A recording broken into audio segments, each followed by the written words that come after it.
Welcome. Welcome, everyone. Thank you so much for being here and joining us. And I want to welcome everyone across the United States and in Paris and in England and other countries that are tuning in to our live stream here tonight. We're really, really happy that you're joining us. I'm Kara Cruikshank, the moderator of the evening, and we'll be introducing our panelists in just a few moments.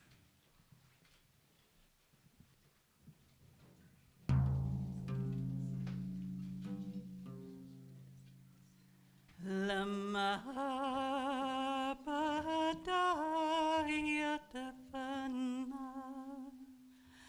لما بدا يتفنى أمان أمان أمان أمان أمان بالهوب من لوعتي إلى مالي كوجما أمان أمان أمان أمان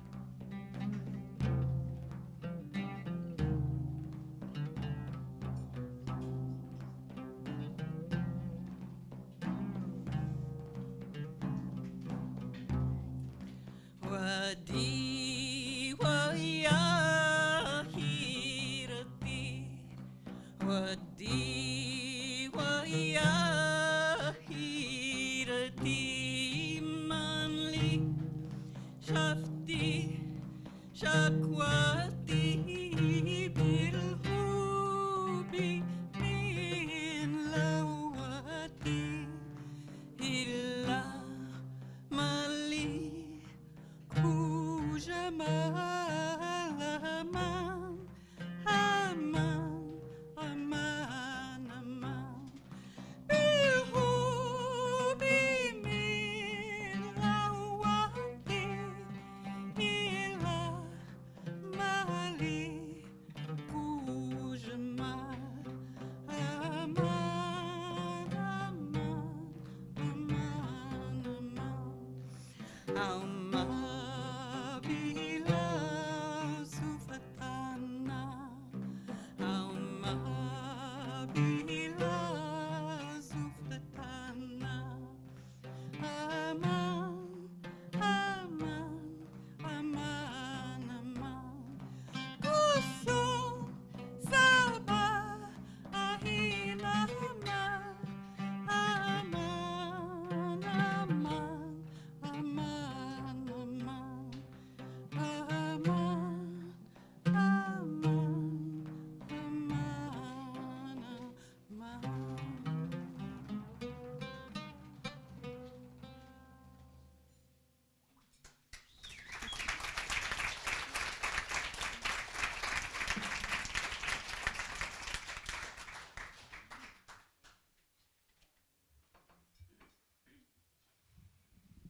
So, I'd like to start out by just stating the topic of our evening. What are the core issues behind the Paris attacks? And how can we effectively build bridges between the West and the Middle East? I want to introduce our panel. And looks like everybody's sitting in the right place. Just making sure the names match the people. So the first panelist I would like to introduce, and let me just say that it's really, it's a big topic that we're covering tonight, and I'm just very honored that this many people have gathered this evening. We only announced this event less than a week ago, and for those of you live streaming in, you can't see all the beautiful people here, but we have people from East and West and Middle East and Central and South, people from all over the world here in this small town we call Boulder, Colorado. And the room is absolutely full. And so thank you for the honor of being part of this conversation. So I'd like to introduce Obeid Kaifo. Did I say it right? Okay. Obeid is a first-generation Syrian American Muslim. He was born in LA and raised in Aurora, Colorado. Obeid's parents are from Aleppo, Syria. His first and last trip to Syria was in late December 2008. He has lost 4 family members to the crisis in Syria, and his family has made several dozen trips to southern Turkey, actively helping Syrian refugees since 2012. Obeid is currently trying to help displaced family members out of Beirut, Lebanon, into the USA or Germany, so far with no success. He has been working directly with organizations and state officials on the Syrian crisis on behalf of the Syrian refugees. He is now in the process of opening SAC, Syrian American Council in Colorado, in order to better represent the Syrian people and bridge a gap between Americans and the Syrian community, but even more so the Muslim community and the state. He aims to create an organization that can help integrate refugees more effectively while facilitating and supporting a normal way of life and an easier transition into Western culture and society. Obeid is likewise dedicated to being an active part of the dialogue around rebuilding Syria and to helping keep Syrians in their homes in Syria. Obeid is a college student at Metro State University with a double major in biology and psychology. I'd also like to introduce Cameron Powers, sitting here in the green. You can read his name if you're in the room, but on the camera it may be hard to read, so hello, Cameron. Cameron Powers is a musical ambassador and linguist who performs love songs in more than a dozen languages. In 2003, aligning himself in solidarity with the Iraqi people, he, with his singing partner Kristina Sophia, who you'll hear about in a moment too, traveled from Egypt to Baghdad about 2 weeks after bombings began, singing Iraqi love songs on the streets of Baghdad. He and Kristina performed Egyptian music in the Cairo Stadium a few months later for a crowd of 60,000 Egyptians. Cameron and Kristina were featured on Cairo television, talk shows, and became well known for their expression of musical love in the Arab world. They continued traveling and performing in Syria, Jordan, and Lebanon. Because of the deep emotional connection which forms between musicians, Cameron became qualified to represent the hearts and souls of many Arabic-speaking people in other parts of the world. Here in the USA, the multimedia presentation Singing in Baghdad was performed approximately 200 times in more than half the American states. Cameron and Kristina also performed in Venezuela, Panama, Ecuador, and Mexico, and eventually the nonprofit organization Musical Missions of Peace, which you can donate to this evening. was created. Sorry, I lost my place. And Camera and Kristina also have performed in Venezuela, Panama, Ecuador, and Mexico. And subsequently have used the funds for musical missions of peace to support Iraqi refugee musicians in Syria, Jordan, and eventually in the USA. Cameron's ongoing friendships with musicians and music lovers in the Arab world give him unique insights into the nature of the seeds of violent events which have been unfolding there. I would also like to introduce Camilo Casas here in the gray sweater. Camilo is a global nomad and citizen. Born in Costa Rica, he has lived in 12 countries on 5 continents and has worked as a journalist as well as in a range of human services, from public health interventions to emergency medicine to disaster relief, ever since covering the rape epidemic in the Eastern Democratic Republic of Congo. He has advocated for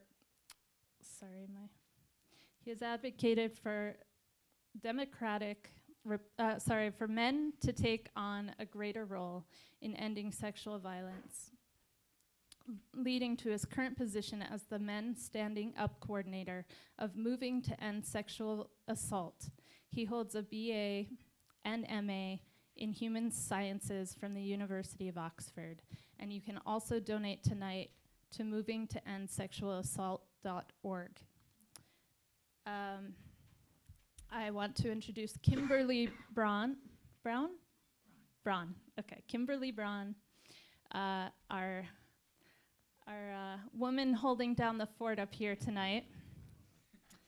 And Kimberly is a minister, MA, and meditation coach, and has been devoted to stillness as a way to experience oneness and source from the age of 5, with over 10 of her years spent as a monastic nun.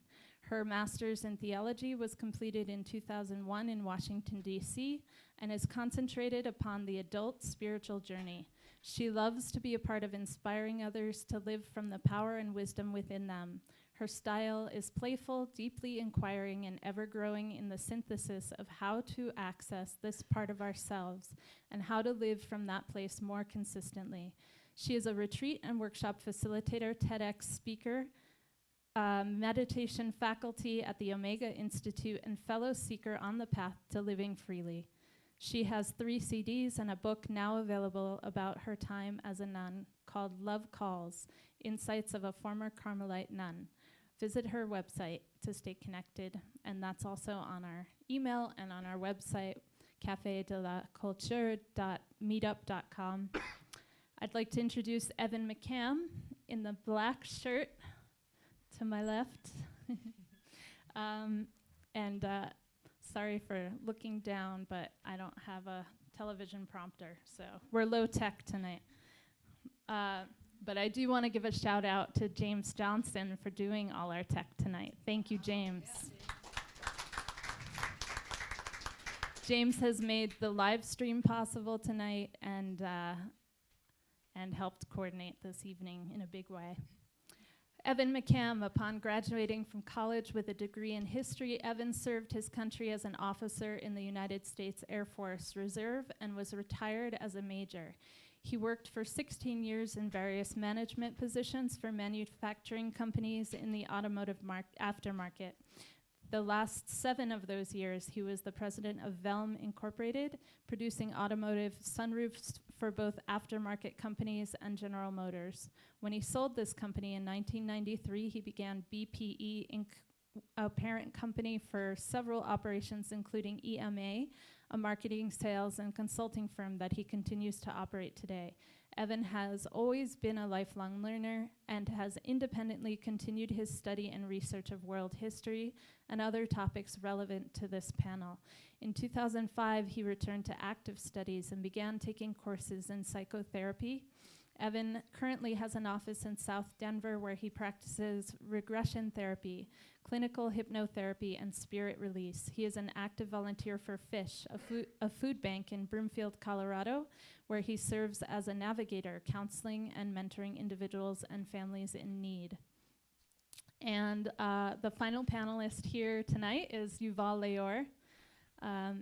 And Yuval received his PhD in culture studies from Tel Aviv University. His dissertation was concerned with the evolution of religious psychology, with an emphasis on evolutionary accounts of the human capacity for fervor and sudden conversion. Yuval published articles in the journals of Religion, Brain, and Behavior, and History and Theory. Currently, he is working on a book which will be titled The Religious Ape: What Cults and Fervor Can Teach Us About the Evolution of Religion. And I also want to thank our singer this evening, Kristina Sophia. And Kristina is a world traveler, pioneering creator of musical missions of peace, and co-star of Singing in Baghdad. She has sung in the Cairo Stadium for an audience of 60,000 Egyptians and performed in the war zones of Iraq with partner Cameron Powers. She has taught singing, healing, sound, and voice therapy for 15 years and has 2 critically acclaimed CDs.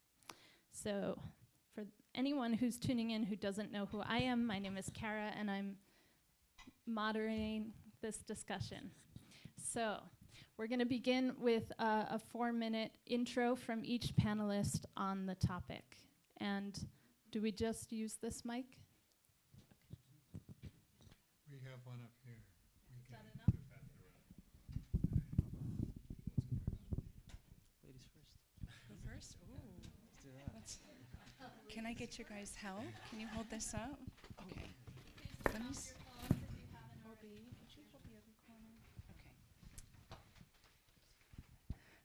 Perhaps it's appropriate on many levels that I go first. I do not purport to have a sophisticated grasp of either the question or the answers that I would bring forward. And Kara's inspiration in having me, I think, is so that perhaps I could speak a word that you already know. It's an answer to a fundamental question. What is at the heart of essential life-giving action that can bring about the state of harmony and unity and peace that we long for? My answer would be that as we pose those questions, inside of us there beckons a stepping into true, authentic alignment with the flow of our essential nature. That the more we live and embody what I would say love, you might have a different language, the more we are open and are accessible to the solutions, to the miracles, to the movements that can come to us only when we are in that state. And with that, I have 3 invitations that layer that will lead to this that I thought would contribute to the discussion. The first is an invitation to mystery. Stand before the mystery. We are all a mystery to ourselves. I'm more a mystery to myself than I even know myself. And in light of that, every person, place, event, circumstance, and happening in our world is a mystery. And as we cultivate that stance, we open ourselves with an expectation to experience revelation. And in revelation come forward the miracles, the movements, and the harmony that we long for. Along those lines, I pose a second invitation, and you don't have to believe a word I say. As within, so without. From ancient texts like the Siva Sutra, all the way up to modern researchers like the former NASA physicist Barbara Brennan, we have investigations into what we call a human being. And the results all along that continuum say to us that the vibrational makeup of a human being is the same vibrational makeup of all the universe. As within, so without. And we're a microcosm of the macrocosm, which begs us to value just as importantly the inner investigation, so that the insights into these pressing questions can come forward with ease.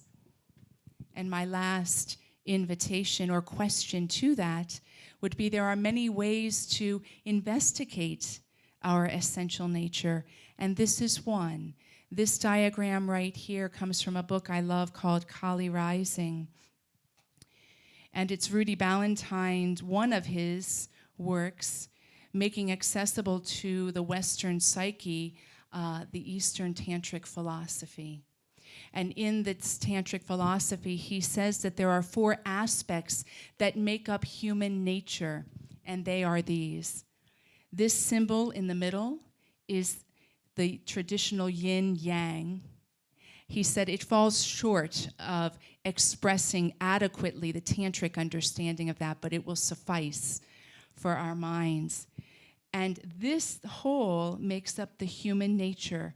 There is the masculine that is yin, the masculine that is yang, the feminine that is yin, the feminine that is yang, which means that we have within us the self-generating source of the yin masculine, showing itself in steadfastness and an abiding nature. And we all have the yang masculine, which is the expanding and the penetrating, which shows up as goal-oriented and adventurous. We have the yin feminine, the gestative womb, which shows itself with receiving and incubating, and the yang feminine, which is the exertive womb, pushing and birthing. And he points out that in most of the areas that we're talking about, all through those continents, that there was a movement that blinded the collective consciousness to the whole of the essential nature. This axis right here of the yang masculine and the yin feminine is a stabilizing axis within us and within our world. And this axis right here in tantric understanding, the yin masculine and the yang feminine, is the transformative axis. And at some point, and if you look back at texts very close to the areas that we're talking about that date 2 and 3000 BC, you see that this stabilizing axis is also defined as the transformative axis, which immediately represses the yang feminine and the yin masculine, and represses it so deeply that we'll experience in our own being a certain foreignness to this aspect of ourselves. I know in some cultures, and I think we're still working through it, that it can even be felt as bad or threatening to our human nature. And so the excavation and the invitation, I believe, is to pose the questions of how we can reach in and bring the balance from the inside out to all of those elements. And with that, I end with this short quote. It comes from, I was going to lick my fingers, I licked the microphone.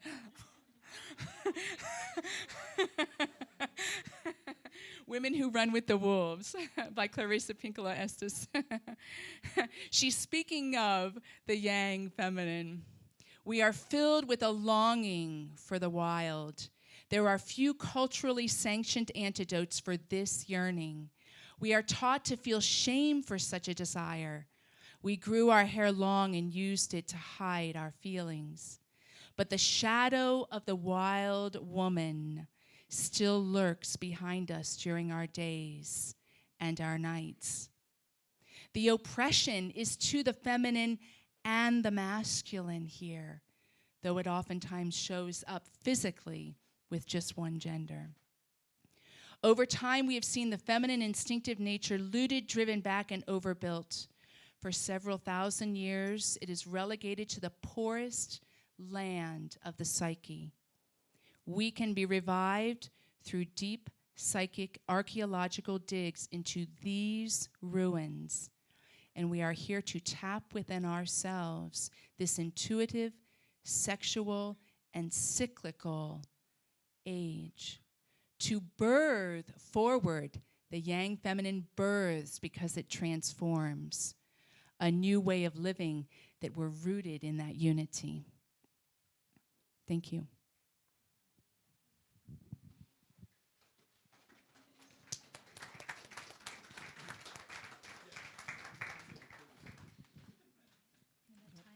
Sure, yeah, that's fine, yeah. Should I stand up or should I stay seated? You can sit. Yeah, okay, good. I feel more comfortable that way. Okay, awesome. Thank you so much again for this humbling introduction. I greatly appreciate it.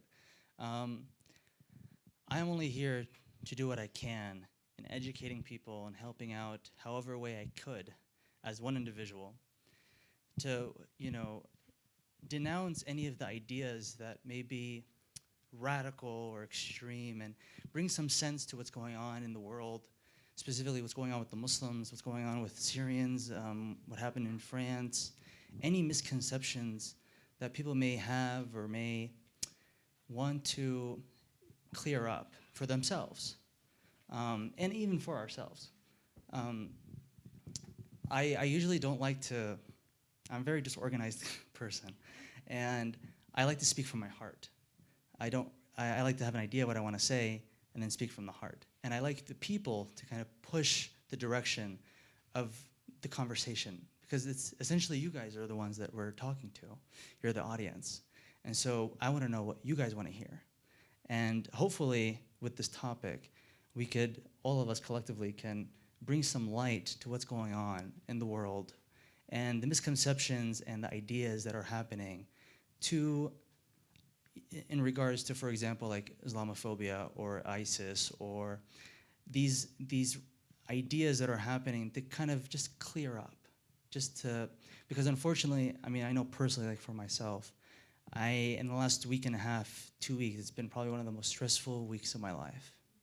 It's quite honestly the most emotionally draining weeks of my life. It seriously feels like it's 9/11 again, personally. And not many people may realize that, may not feel that, maybe because it wasn't on our soil. But as a Muslim, it doesn't matter where the problem happened. The people that are being accused of this are Muslim. And unfortunately, I am a Muslim. And so there needs to be clarification on who those people are. Are they really Muslim? What are their ideas? And to clear up the fact that, hey, there are people that are fundamentalists, there are crazies, but not to apply those ideas to just everybody. And hopefully just come to an understanding. Because if we can understand what's going on, then we can move forward. If there's always this Clash of the Titans idea, then we're never going to get anywhere. And so to clarify everything would be hopefully the purpose of our sitting today. So I can talk your ear off all day. So I'm trying to conservatize myself, make sure that I don't do that. So thank you. I know. If anybody wants to come closer, there are pillows and cushions on the floor here. I wasn't sure how it's set up, so please, feel free. We will have questions after each panelist speaks. So do you want to go? So Camilo. Should I go? Yeah. I'll take the minute later. Okay. I'll probably end up taking my 3.5 minutes later. Thank you so much for having and putting this together. It's so important to be having these kind of spaces and dialogues. That's how civil society works. It's just a shame we didn't have the foresight to be having this conversation 5, 10, 15, 20 years ago. But we're getting there. That too. So again, my name's Camilo. I work with Mesa. Just to plug it again, go donate. We're actually doing a drive. And actually, if anyone would like to come, we have a big gala event tomorrow at CU, which we'd love to have anyone. So sorry to plug for that. But it's a wonderful organization, Moving to End Sexual Assault, We work with survivors in our community, but we also are focused on ending sexual assault, not just coping with sexual assault. And 95 to 98% of sexual assaults are committed by men. So my work primarily with this organization, I do work somewhat with survivors. So I do see the trauma on a regular basis and how that's processed, which I do think is actually somewhat relevant to recruitment of extremism, for example. So I think that might be a fascinating thing to get into. But I also see the darkest sides of humanity, and masculinity, especially on a regular day basis. And I think that what we see right now in ISIS-controlled Iraq and Syria are some of the most problematic manifestations of somewhat masculine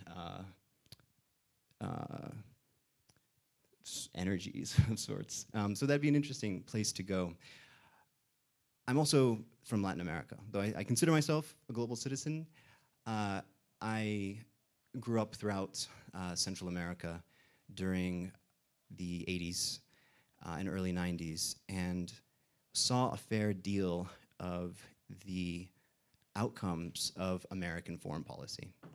And if there's one contribution to bring to this panel and to this night and to the audience, I think that particularly insofar as we are going to be discussing courses of action to address the violence that's currently going on and has been going on for several years, but now it's knocking at our doors, so we're more concerned with it, is to ground any action with an extreme amount of humility in the recognition that the conditions on the ground that have given rise to ISIS that we see today, and moreover, even the prominence of the ideology of Wahhabism is directly linked to American meddling in the region. And we can bring that back to the British Empire as well, and the Ottomans, and we could even take that critique of society back to the Mughals if we wanted to, if we had enough time. But I just think that that is extremely important to be real. This is an extraordinarily diverse room, especially for Boulder. And, but I suspect that most of us here are American citizens, have voting rights here. And there's a degree to which I think we need to engage with the collective amnesia that we sometimes possess over the darker aspects of American history, and particularly the foreign policy. Thank you. Collective amnesia, that implies that they knew at some point and forgot. My experience is that most of the people in the English language speaking bubble, Britain, America, be the leaders of that, never even knew. So I think the more we can do to help people find out, the better. Kara didn't mention that she's currently living in Paris. She came back about a week ago and put this together out of a sense of a desperate need and also calling on her past experiences as a producer of salons, events. She's good at that. So here we are. Thank you. And thanks to Sarah for hosting the venue. Yes. Sarah Larby.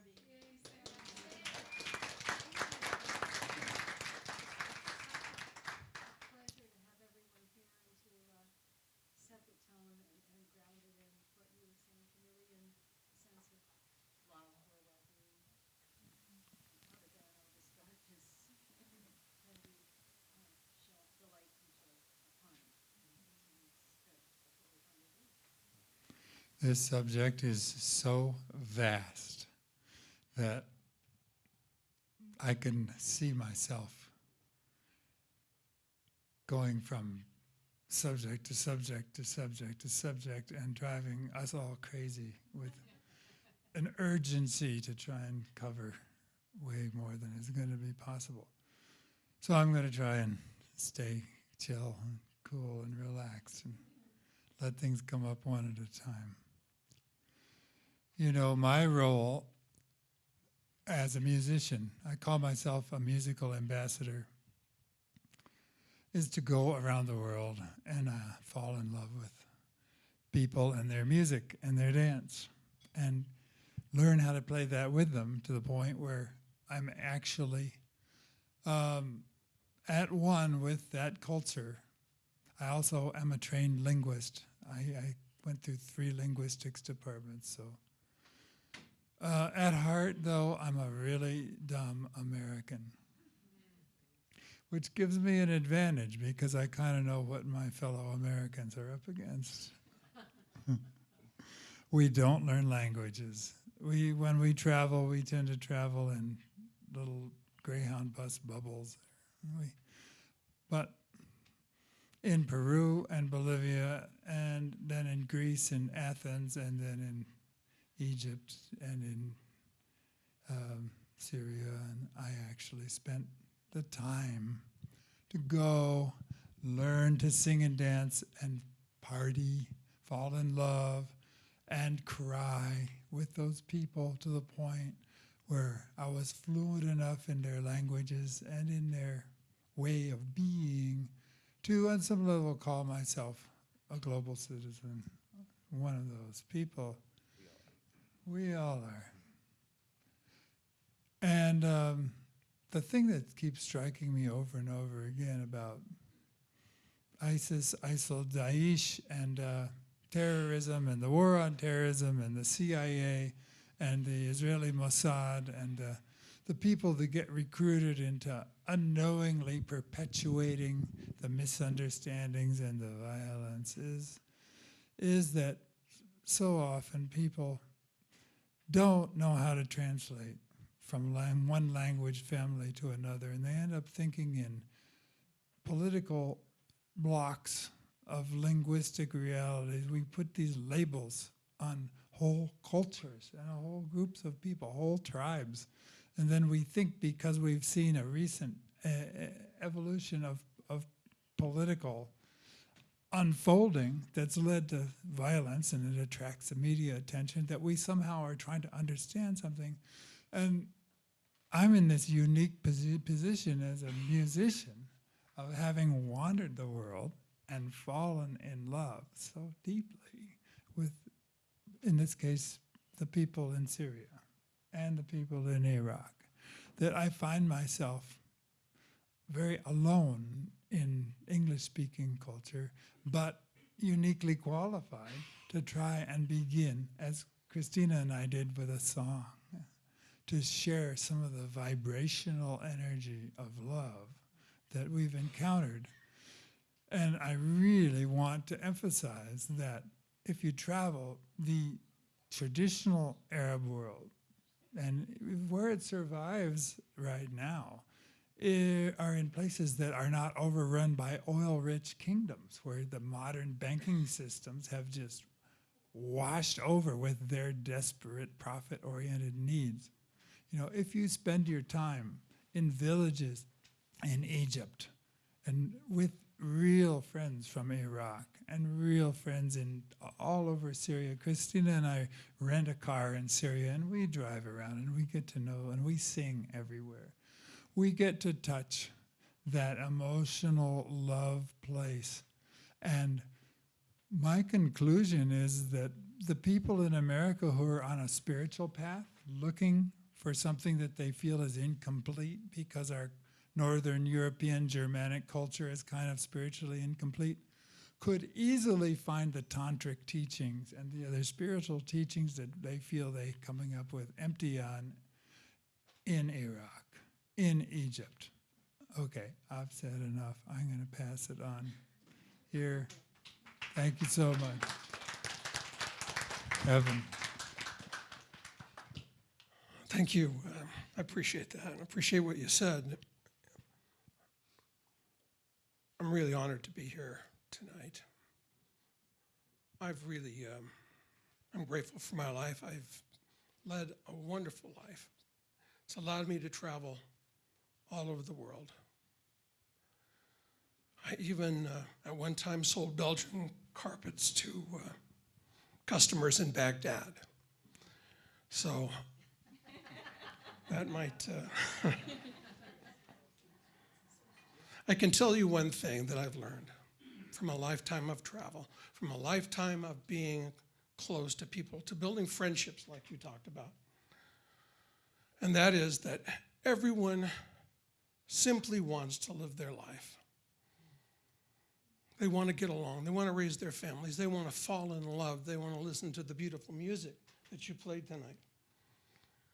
There's always small groups of people that don't fit into those categories, but I promise you, having known people and having friends everywhere, that there is a universal feeling that is the same between all of us. And we in America, I think, often live on the 30-second sound bites of CNN or Fox News, and we absolutely cannot understand or get a grasp on what's happening all over the world, in trouble spots around the world, in trouble spots in our own country.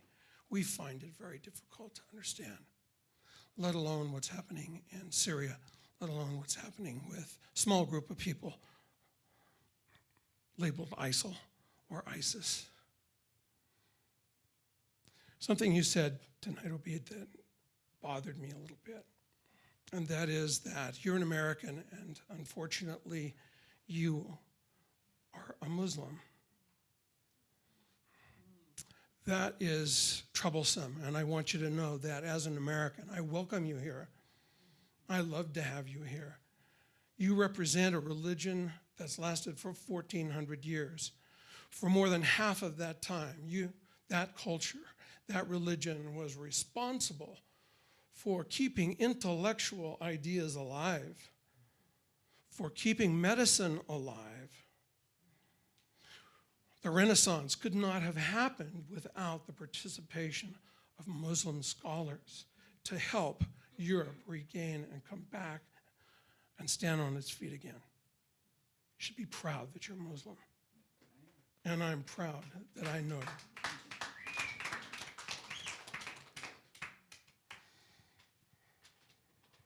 We cannot let a small group of people, and if we look closely at who these people are, who is ISIS recruiting?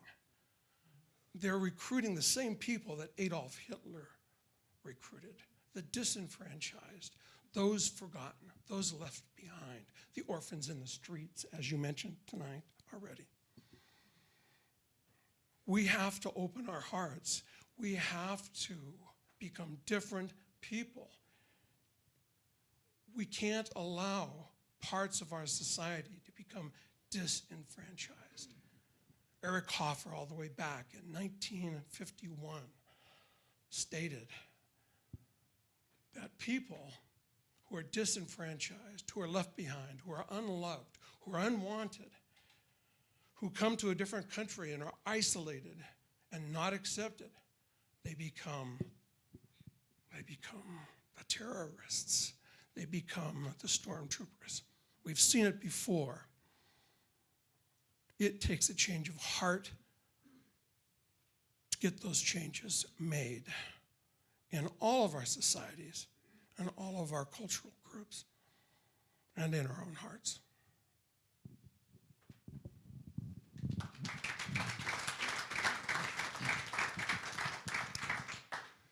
Thank you. It's a pleasure being here this evening with this nice panel here. I think more of the academic side than others, so I'll speak more in that vein. I think that if we go back to the question regarding understanding what's going on with the terrorist attacks in Paris, it's a never-ending endeavor to understand that, because there's so much history. For example, just in history, you cannot understand the situation in the Middle East without understanding the Sykes-Picot agreements of 1916, which drew all the borders in the Middle East. You can't understand it without, the Israeli-Palestinian wars, the creation of Israel, the decision in 1973 by Saudi Arabia to start exporting Wahhabism, a certain kind of Islam. You need to understand the differences between Wahhabism and Salafism and Khattabism and all sorts of things, and all sorts of events and things that are going on right now in the Middle East, and of course more recent history with the Gulf Wars, the first and the second. But the problem is that if you learn so much of this history and the situation, you might think that whatever it is that you learned is what is most important to understand. But unfortunately, that is an illusion, because there's so many moving parts that are interacting in this situation that becoming familiar with one of them makes you think that that is the important one, that the Sykes-Picot agreements or the English and French involvement in the Middle East or the American involvement, that's the one that you need to understand. But that you must understand that, but there's many, many, many other things that are also playing a big role. From my background studying cult psychology, which is both in the level of individuals but also in the level of groups, I think that an underappreciated aspect of both ISIS and the terrorist attacks in Paris are the cultic nature of groups like ISIS, like Al-Qaeda. And of course, there's a problem because what a cult is and how they work and how they operate is also a big mystery for most people. But I think that in addition to, of course, understanding many other things, that aspect, which is really not mentioned very much. Some people mention it, but without the ramifications, without understanding how the recruits are into ISIS in the West are being manipulated through emotional experiences and through a certain kind of emotional control, behavioral control, thought control. I think that aspect can also further our understanding, but I'm pretty pessimistic. I see the positive feedback between a certain kind of radical Islamism and Islamophobia just feeding off of each other, and I hope it can be broken, but I don't know if that's going to happen.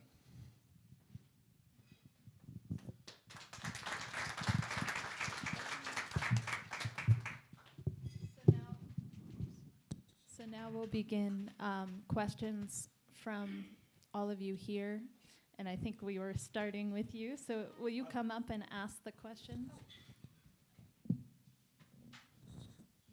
This is to the first speaker. So if you could, present what the story is, like what's happened over there in Paris, like what every American thinks they know. You know, what's the bottom line on that? Okay. Like the myth, I think, or the propaganda. So it's this, and then if you could say really clearly, from your point of view, what's really happened. Okay. Yep. So that I could leave tonight, and if I'm talking and ordering coffee in the morning, I could enlighten people around me. Thank you. The question is very dynamic, and to give it justice, you kind of have to go back just slightly into what's actually going on in Europe and what caused this domino effect almost in Europe. And to be fair, Syria, before the crisis, though there was political turbulence with the people, there was a sense of oppression, the government controlled everything, highly regulated. The people themselves, they were very moderate, very down to earth. I mean, the Syrians are known for this. You know, they've been living with Jews, Christians, Kurds, Armenians for Centuries. I mean, centuries. Way before Assad, way before any of that. And so the people have always been it's a very social, very collectivistic society. And so you worried about your neighbor. You worried about what, for example, if you're cooking something, you were worried, not worried, but you would consider that you're cooking something at home and your neighbor might be smelling it. And you'd feel guilty that they can smell it, but they're not eating it. And so you give them just a little bit. Here, go give it to the neighbor. Well, why? Why would you give it to the neighbor? Well, because they're smelling it. Wouldn't they wonder what it tastes like? And that's the mentality. My dad, he went to school in Aleppo as a mathematician. He went through all 4 years of school and never knew that his classmate was Jewish. Never knew. And keep in mind, these people are speaking Arabic. These guys are eating food. I mean, the things that you associate with Islam or being Arab, speaking Arabic, you just assume that they're Muslim because that's the stereotype. They're Arabic, they're speaking Arabic, hijabi, not hijabi, it didn't matter. I mean, you're just speaking Arabic. So the labels that they're Muslim. And so, unfortunately, there's been a lot of injustice to the minorities of Syria, for example, the Christians, the Jews, the Armenians, but from the outside, not from the inside. So there's this misconception that somehow maybe the Syrians are at some kind of tension, maybe slight tension between their neighbor, the minorities of the area, and that's not true at all. I mean, I describe Syria demographically as how the United States is demographically put together with all the different backgrounds and all the different people, but a Middle Eastern version of it. And you have all sorts of people living together for centuries with no problem. And so to kind of move ahead, keeping that in mind, as people move on, people saw what was happening overseas, not overseas, but in countries like Libya, in Egypt, in Tunisia, and they saw people fighting for their right. They fought for their right to just be human, just to speak your mind. I mean, we don't understand this. I mean, there's a saying that the walls have ears. We don't have that saying here. We have a saying like break a leg or something, We don't have, you wouldn't say that the walls have ears. It wouldn't make sense to us here. Overseas, you knew exactly what that meant. That meant you could easily be put to jail, disappear the next day. There was this fear. But everyone pushed it to a side. It was something you just avoided. So don't talk about politics, you'll be okay. Don't talk about your freedom that, for example, if you want to buy a pound of, let's say, tomatoes, right? And one day you give somebody a couple cents more, a couple of dollars more or less. Usually it's less. In other words, you shortchange somebody, and that person in front of you is dressed civilian, and he's actually a regulator for the government. And you realize, oh, you just shortchanged somebody. Well, now you're getting a fine. Well, instead of just fixing the problem, you're punishing them. So the system is corrupted. The system is corrupted. It's like someone owning a farmland, and you have goats and cows and different things, and every part does its job to make the farm work. But you always have the farmer and the family. And so Syria, unfortunately, the system, not the people, the system has made the people like cattle. You just listen to what they do, you do your job, you want to be happy, and the people themselves, they're getting along because they're farm animals. You're all working together for one goal, right? And so as people started realizing, and keep in mind, when you're in a farm, you're segregated. You have different parts. The cows are together in one section, the animals in one direction. But after a while, even animals understand that the cage is always going to be a jail for them. And so Syrians, when they finally realized that, oh my God, these people are speaking out? Are you crazy? What are you guys doing? You guys are going to go to jail. Egypt is like the best example. And so for Syrians, they were like, okay, well, let's speak out. Let's speak for my freedom. Why am I only getting $200 a month? Why am I only making $300 a month? And a t-shirt cost me $15, and my rent cost me $250. Well, where the hell am I going to save money for a car? How am I going to buy a house? I mean, these things are dreams for people. Buying a car, these are dreams because of the economic status, just because of how regulated the government is. And so when people finally started realizing that, hey, I can actually speak my mind, these people are doing it. It was called the Arab Spring, because everyone is springing up. They were jumping up. It finally happened. There was hope. Hope that they held on for years, generations, my father's generation, in the 50s and the 40s, people, my grandparents. You don't talk about things. You just go with the flow. This is how it works. This is how the system is. And so to get to the point, once people started uprising, people started uprising in a peaceful manner, protesting, like we would here. If I don't like something, I'm gonna go protest. I don't like that, I'm gonna petition, I'm gonna send a letter. Yeah, I dare you write a letter to Bashar over there, I dare you. Watch what happens. And so, as the calamity in Syria became worse and worse and worse, without going into the details, but as things got worse and worse and worse and worse, Syria had this vacuum effect. And it's where you took the help from wherever you could. I mean, I lost 4 family members. One got shot in the back walking down the street. The other one was burned in his home alive. Another one was bombed in the area. I mean, my uncles would tell me on the phone that I think your uncle and your aunt's husband, they went down the street to go get some milk. Okay, why are they both going together to get some milk? Well, because you don't know what could happen. It's like a block away. You could easily have a bomb go in front of you and that's it. And so, as this vacuum effect happens, people were breaking the concrete, the sidewalks outside, the concrete, in order to reach the soil underneath, in order to plant seeds, in order to grow some vegetables.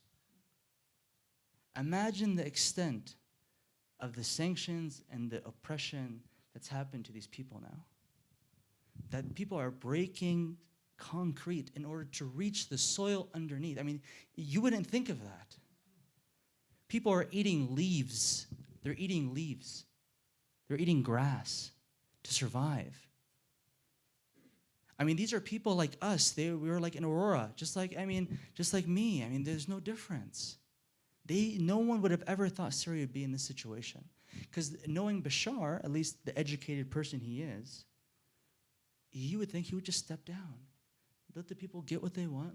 Let's just transition governments. Let's do something. That's what an intellectually smart politician does. They figure out ways to fix the problem, not oppress them and shut them up and put them in jail and snipe them and use Iran and use Hezbollah and now Russia just to stay in power. And so, getting to your question, I'm sorry, it's hard to not go into one thing and not lead to another. And so, as this problem is occurring, you have an organization, Daesh at the time, in 2006 or 2004, that was from Iraq, that comes in, that are not Syrian, they're not Syrian. They come in and they have food, they have weapons, things to protect you from the Syrian military, and food to keep you alive.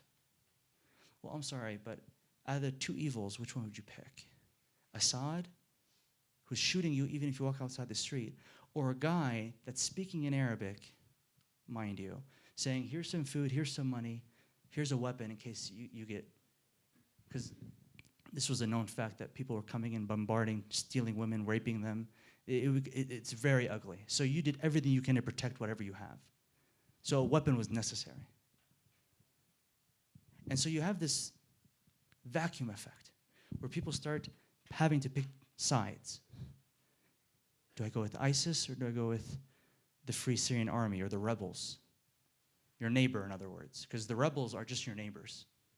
They're just every Joe Schmo that has a gun that's fighting for their right. Now, obviously, ISIS isn't going to come off as saying, oh, by the way, I'm ISIS. Hello, how are you? Here's some food here. They're not going to do that. They're going to come with the approach where here's everything you need. What else do you need? Let me help you. And so what happens is you have 2 groups, ISIS, and then you have the Syrian army or the rebels fighting for one cause, to help get rid of the Assad regime because they're secular. And these guys who are extremist fundamentalists don't like that. And so let me help these Muslim guys, because I'm Muslim. Let me help you get rid of this guy. Well, so as you have this kind of 2-on-1 power happening now with battles, one group decides to start taking over villages and implementing their own religious beliefs, which is Syria, like I said, completely oblivious to. This extremism of, having long beards and having your pants above your ankle and ridiculous things and killing people alive because you thought differently, whether you're Christian or Muslim. It didn't matter. This was indiscriminately. They didn't matter what you were, how old you were, man or woman. It didn't matter, and which is ridiculous because, in the Quran it says you do not kill people who are old age, female, children. It just says it right there. But yet there's plenty of evidence of ISIS killing Muslim women, children. It's just a given fact. And so, and forgive me again, it's hard to not, to get back to the question. So as Syria started getting more and more difficult to live in, people started fleeing. And so now you have places like Turkey and Jordan and Lebanon that are having millions and millions of people in tents. Millions. And you reach a point where even the people you're sitting at their house, their neighbors are saying, why are the Syrians here? They're causing problems. There's 2 million people. 2 million people aren't little. 2 million people, that's another city. And so the natives of that country are going to start kind of messing with their dignity a little bit to the Syrians, ever so slightly. Well, it's been 4 years. The Syrians and Iraq are, it's an economic stress. And so what happens is the Syrians start to go up somewhere else, go past into Europe. Because in Europe, the pay was reasonable to what the cost of living was. See, for the Syrian refugees, that's not the case. The refugees, it's illegal to work because you're coming in with no checkpoints or anything. A lot of the people just started opening their doors and said, just come in. Just come in. There's no more. There was at a time people were checking their passports and making sure it's, it's viable and everything. And no, everyone just started rushing in. So there's this almost Lord of the Flies concept where everyone just started rushing in. And so people were, unfortunately, a lot of people in those countries were taking advantage of the Syrian refugees by saying, here, I'll be a busboy for $3 a day. Where if it was a Turkish gentleman, a Turkish citizen, they wouldn't dare do that. They couldn't. It's illegal.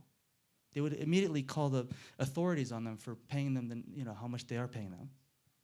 And so what happens is people end up going to Europe. And so they don't just come in small mass, they go in huge masses. And understand that the immigration process and the refugees are totally different to the United States. And so you have radicals, unfortunately, putting themselves in with the Syrian refugees, running along with them.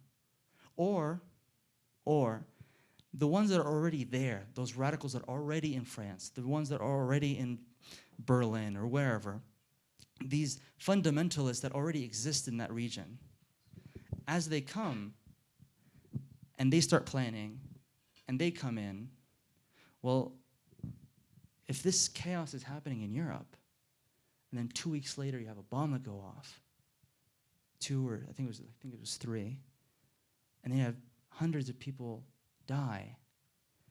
What do you equate that with? How come it happened now? Why now?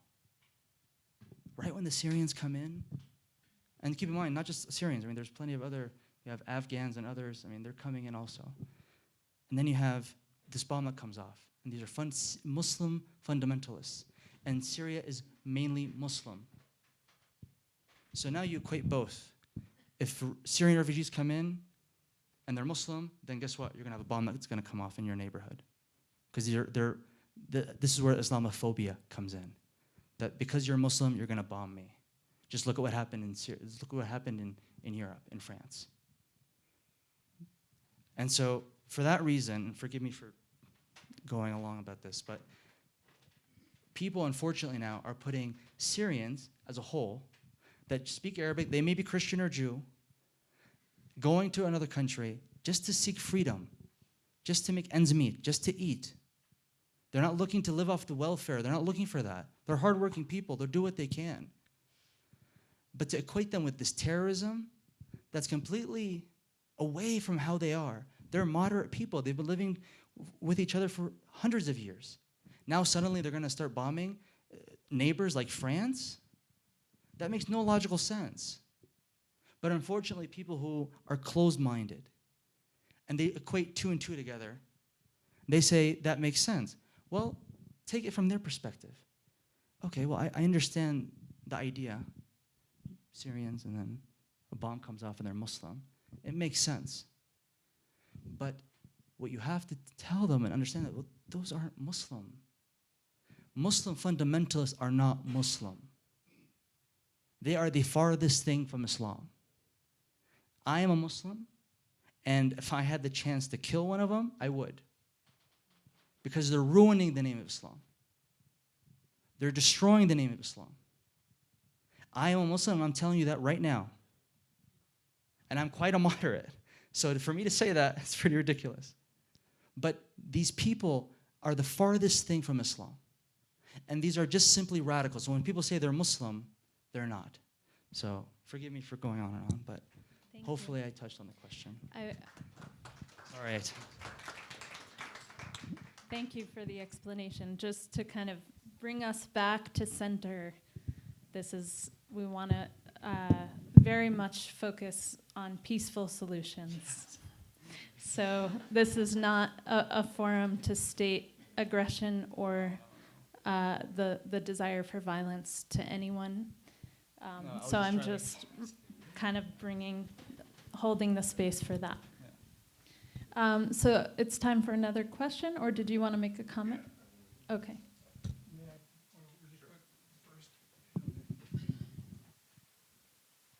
You really touched on the heart of the matter, and it is it's very frustrating for most Americans, and I'm sure most Europeans and other people who are not as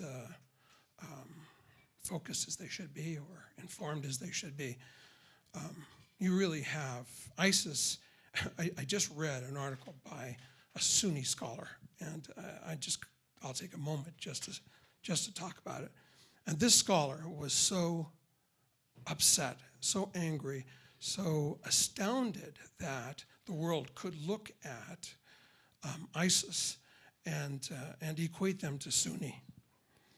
And the article went on for pages, talking about the discrepancies between what ISIS is doing to get attention, to gain power, to terrorize all of us, in North America, South America, and in Europe. And he called them the Hind, which were the people that predated Islam. And the Hind would kill their enemies in battle, and then they would eat their organs.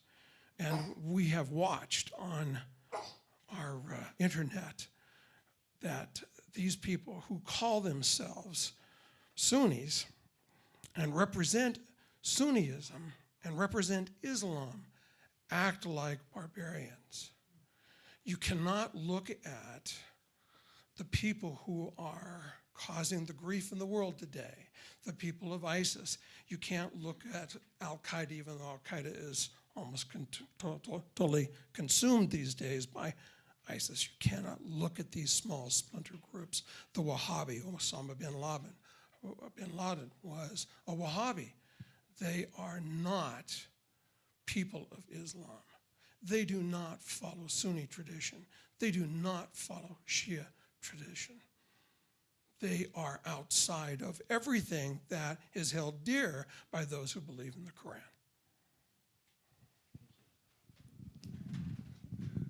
I think that a good nuance to add is that the way we need to think about ISIS or Al-Qaeda as a Muslim-themed cult, in the same way that the People's Temple, the ones that committed suicide in Jonestown, or the Westboro Baptist Church, those are Christian-themed cults. And as such, we need to understand that it's not completely unrelated to Islam. Of course, the values might be very different, and that is based on two things. One thing is that, first of all, and this goes back to your question, a lot of people think that the problem with ISIS or Al-Qaeda is a problem of ideas. These are people who think that all of culture can be reduced to ideas, which is a very, very mistaken understanding of what culture is. But we know that people can believe with all of their hearts in things that they don't know what they are. I mean, people can believe in whatever it is that's in the Bible. That's what I believe in, but I don't know what's in the Bible. You know, I haven't read it. And at the same time, people can very easily ignore things that they take to be really real.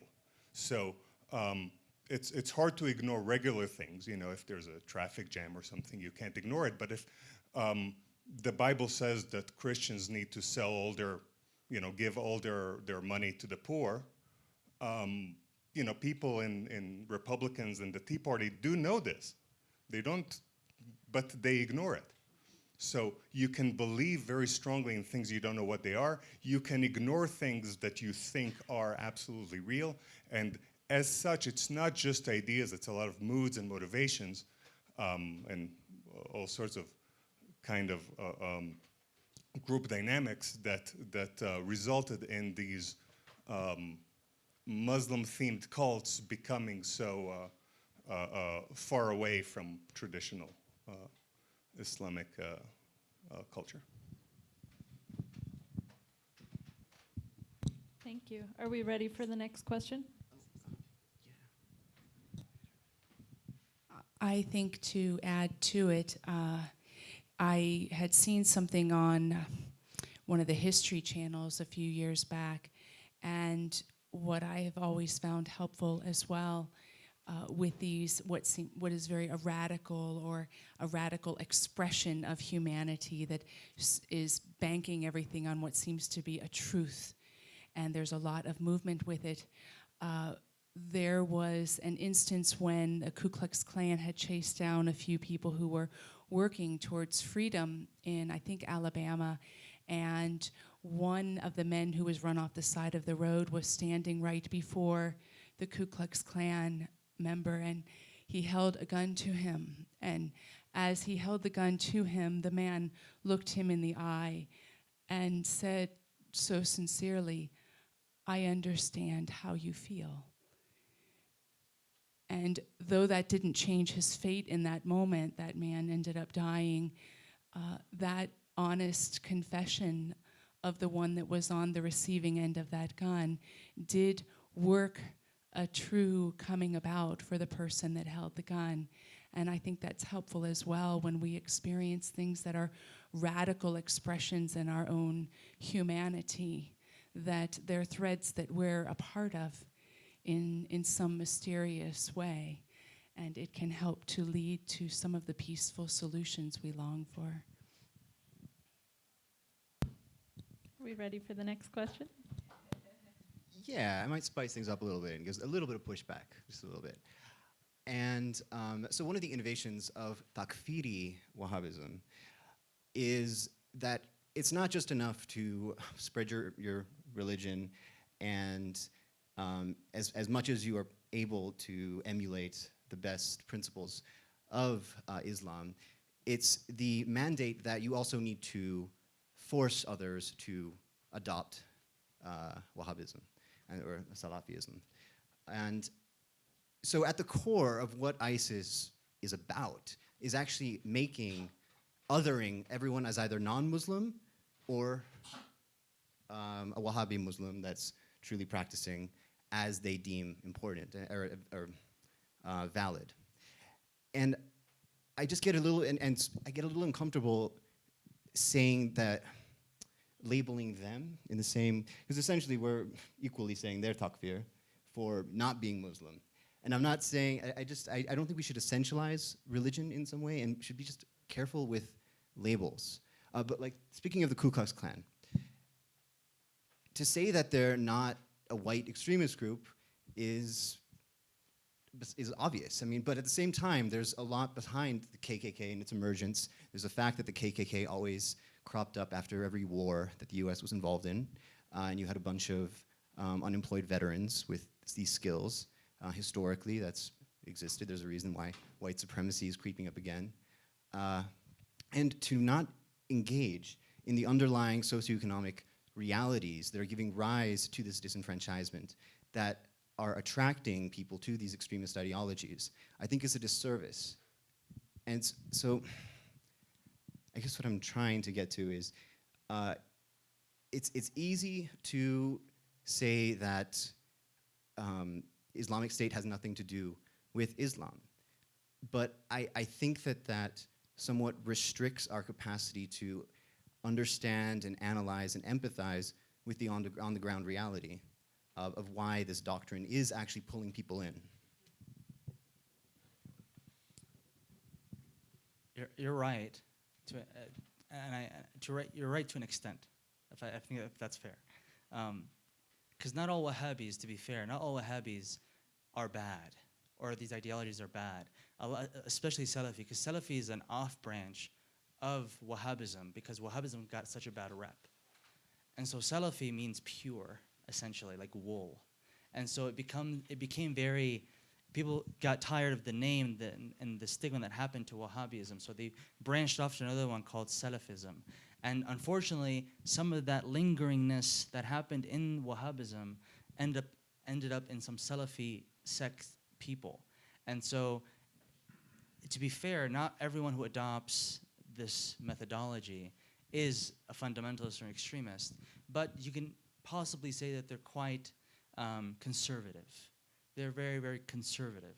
And they're back to the books, and they're back to the letters, and their definitions for these letters and these words are specific to how they think it's true. Does it make it wrong? Not necessarily. But if you start infringing other people's rights, that's where it becomes wrong. When you start inflicting pain and suffering on others because of your ideologies, that's when it becomes wrong. You can think whatever you want at home. Think whatever you want at your specific get-together. That's fine. Do your thing. But as long as it's not affecting others, not infringing other people's rights, not hurting others, that's okay. But once it surpasses that, once you start making groups and organizations and funding money and having weapons and enforcing these doctrines and these laws, that's where you've crossed the line. And this is just inappropriate at that point. So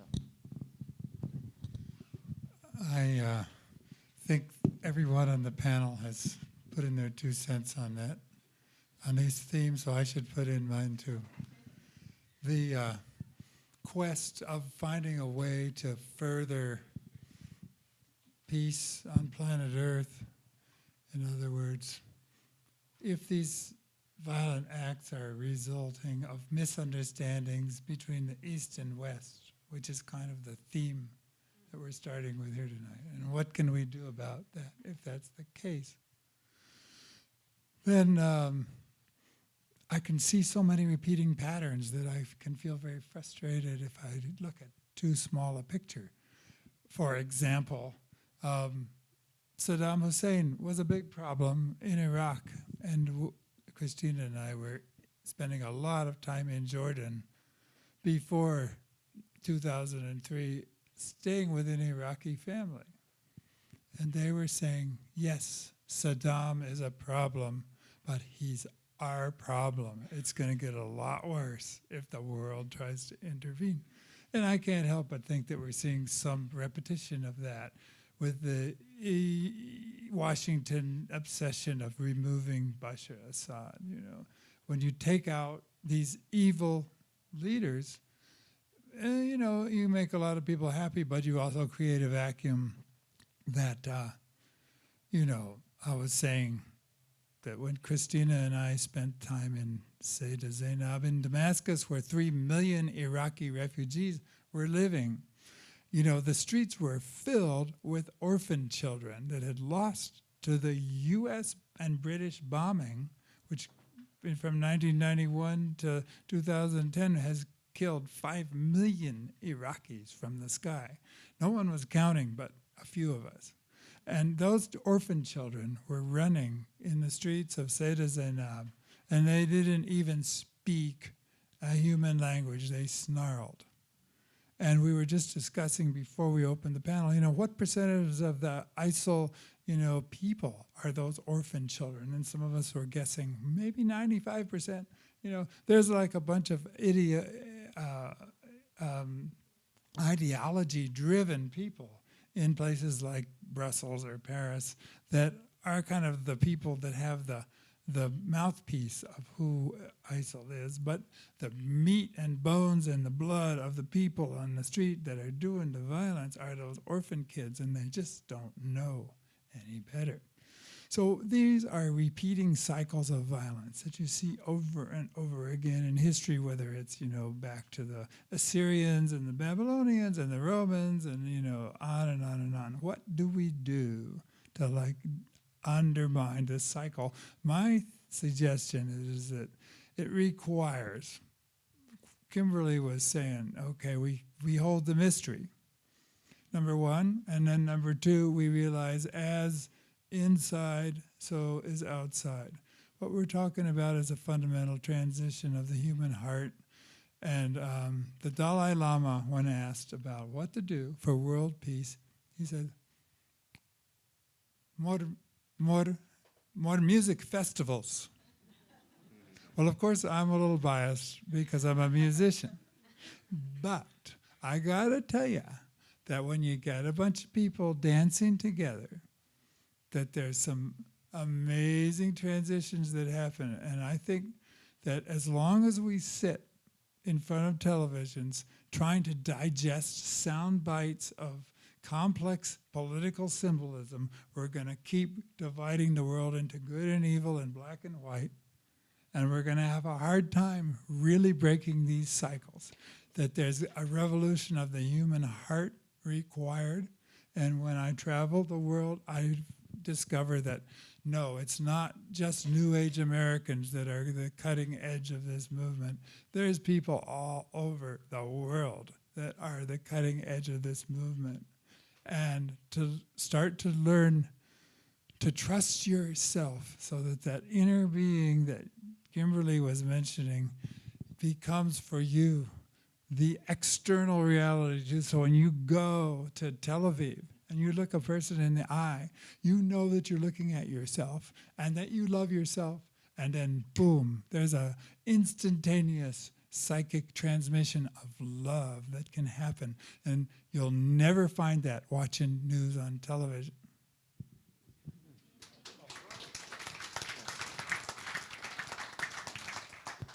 Let's take another question. Step on up if you have one. Or you can come to this mic, but... Well, I'd like to just address the what can we do now thing. And I think, some of us have addressed that. But really, what do you see? Is it education? I think education is a big part of it. I think that there are forces that nobody's talked about here tonight that are in power, that are purposefully creating war because it's a good way to make money. And so, is it exposing these people, or is it, is it a balance between looking at, being aware and looking at what's really there without judgment? Because I think a lot of people in our society have a judgment already about what's going on. So how do we kind of go beyond that judgment, look and see what really is happening? Oh, are the Western banks actually, is there money actually going into ISIL from Western banking systems? I've seen a lot of evidence of that. Is that really true? So should we be aware of these things? And then what should we do? But the really big thing is, what can we do?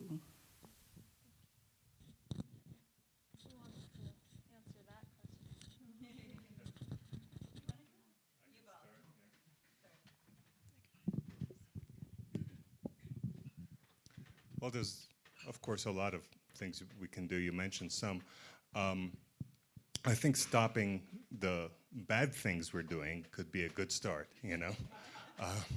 So this kind, you know, when a blatant racist like Benjamin Netanyahu comes to the U.S. Senate, you know, 40 standing ovations of everybody, including people like Bernie Sanders, is problematic, and arming countries like Saudi Arabia and you know, aiding the you know, there was in Bahrain, there was an Arab Spring uprising starting, which was extremely violently oppressed by actually the Saudis, while there's an American military base being right there, a big one.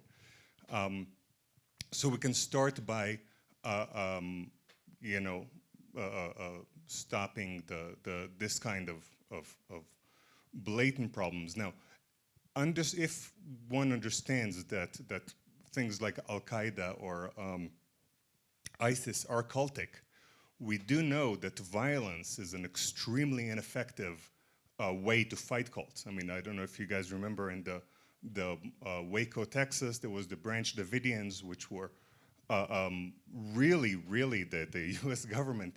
At the end, they had to murder almost all of them because they would not react to the increasing levels of violence that were portrayed. I mean, they were under siege. There was super loud music going on for like a month. I mean, it was,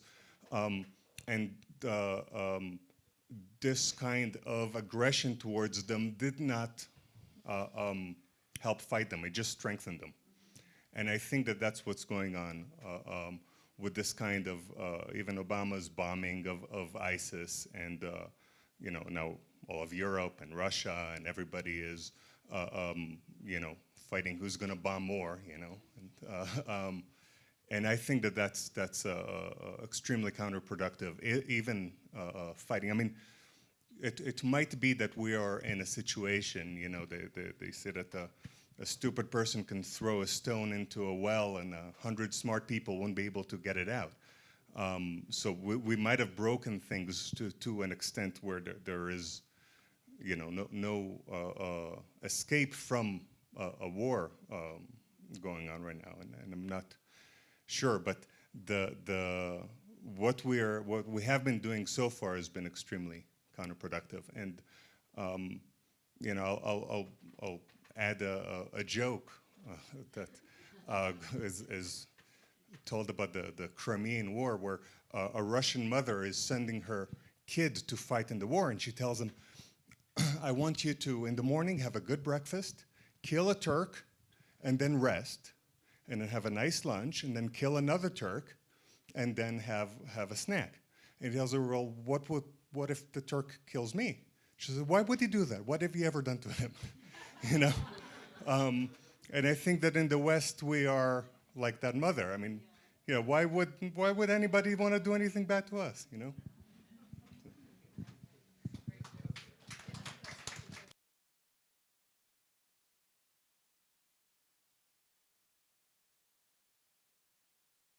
So what we can do is what we're doing today, having panels going out. I know for a fact, at least at the state level, we're going to have a capital day where we educate everyone on what's going on in Syria, the process, the refugee process, any questions that may be lingering in their minds about Muslims and ISIS and Daesh and Syrians, and anything that, you know, unfortunately, because most people don't know a lot of Muslims. They just don't know. They don't, you know, they just hear it on the news. They don't meet somebody. If they were to sit down and meet one-on-one over some coffee, their minds would change in minutes, because they're one of the same. I can see you, you're a Muslim, you know? Tell me about what Muslims are like.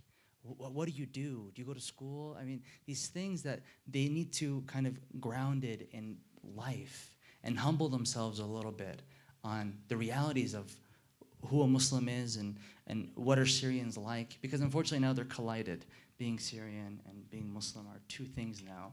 And unfortunately, those two things, both being Muslim is a bad thing And now being a Syrian refugee is a bad thing because we don't want you here. We don't want you here. And so, platforms like this, platforms like what we're going to do at the Capitol, sending letters out telling them, this is who I am. I would love to get to meet you. What are you doing to meet? What are you doing to educate yourself on the refugee process or the Muslims? Do you even know any Muslims? Have you met with any Muslims? These representatives, these congressmen, just email them. I've done it. I've met with them. I know them. A lot of them, for the longest time, I'll give you a good example. My parents own a restaurant across Colfax and Grant.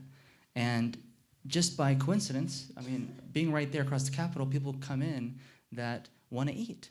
And, politicians still need to eat. And so they'll come in and they'll eat. They'll have hummus, they'll have falafel, they'll have shawarma. And my mom actually, she wears a headscarf. And she cooks all day, 7 days a week, 12 hours a day. That's a hard job. Well, this guy came in. We have a kind of bar area, and so he leaned on the bar area right in front of the kitchen. The kitchen's exposed to everybody. You can see what's being done. So it's obvious you know who's cooking for you. And he comes in and he says, I changed my mind. What the hell? What do you mean you changed your mind? About what? She said, I changed my mind about Muslim women. Well, can you explain? He's like, I thought Muslim women were just supposed to stay at home. They didn't leave their house. And that the scarf you're wearing, I thought it was just fairy tale dust stuff. And that you're being beaten by your husband constantly, and that's why you stayed at home, because you don't want anyone to see your bruises. And that your scarf kind of covered those up. A lot of these things like that, just like that, out of nowhere. He said, that's what I thought. He said, but I changed my mind today. He said, I've never seen a Muslim woman behind a grill interacting with people, asking what I want on my sandwich. These humanistic things, the stuff that you hear on TV, and then you come and you're talking about a sandwich, suddenly changes your mind about what Muslims are like. That's the platform we use. That's the interaction that we do. We don't have to, I don't need to explain to you what Islam's about. I don't need to talk about a hadith and the Quran says this and the Quran says that. Just meet a Muslim. Have him make a sandwich for you. See how the mind will flip. This guy was 55 years old. He said, I changed my mind today. This was almost 10 years ago. And he's still a customer to this day. And he's a good friend now. And so it's things like that, those interactions, the things that I could do, the things that people in the state that are Muslim that can reach out and say, hey, I'm a Muslim, come get to know me. Ask me any question you want. Ask me about my hobbies. I have hobbies. I'm not just, an article from the Quran. I'm a human being. I go to school. I study. I do things. And so that's when you ask about things that we should do. People like me, people like Nadine, for example, that's what we do. We go out and we speak about justice, and we talk about social justice, and we talk about people's rights, and at the same time stand up for the French people. Me and Nadine, for example, we were there standing in solidarity for the French. Why? Because we wanted them to know that a Muslim here is standing for you, and that the Muslims that you claim to be that are attacking your country, we're against that, and we're with you. And whatever you need, we'll give you whatever you need to help you. That's who Muslims are. We stick with each other. We help people. That's who we are, and we have to act on it, not just lip service. And so, yeah, if things that we should do is things like this. So I appreciate it. I'm going to be a rude moderator and start limiting time because I know there's a room full of questions. So please try to be as succinct in your answers as you can. Thanks for everything you said. But I just want to, it's very hard to cut anybody off here because every word is precious, but we do have to eventually go to bed tonight. I have a question. I was, let me just throw in one more thing real quick here. What can we do? It's back to this. And you mentioned the the right-wing death squad legacies of Central America. They've been exported to places like Syria. You mentioned the evil Saudi regime, the American military base in Bahrain, these incongruous things.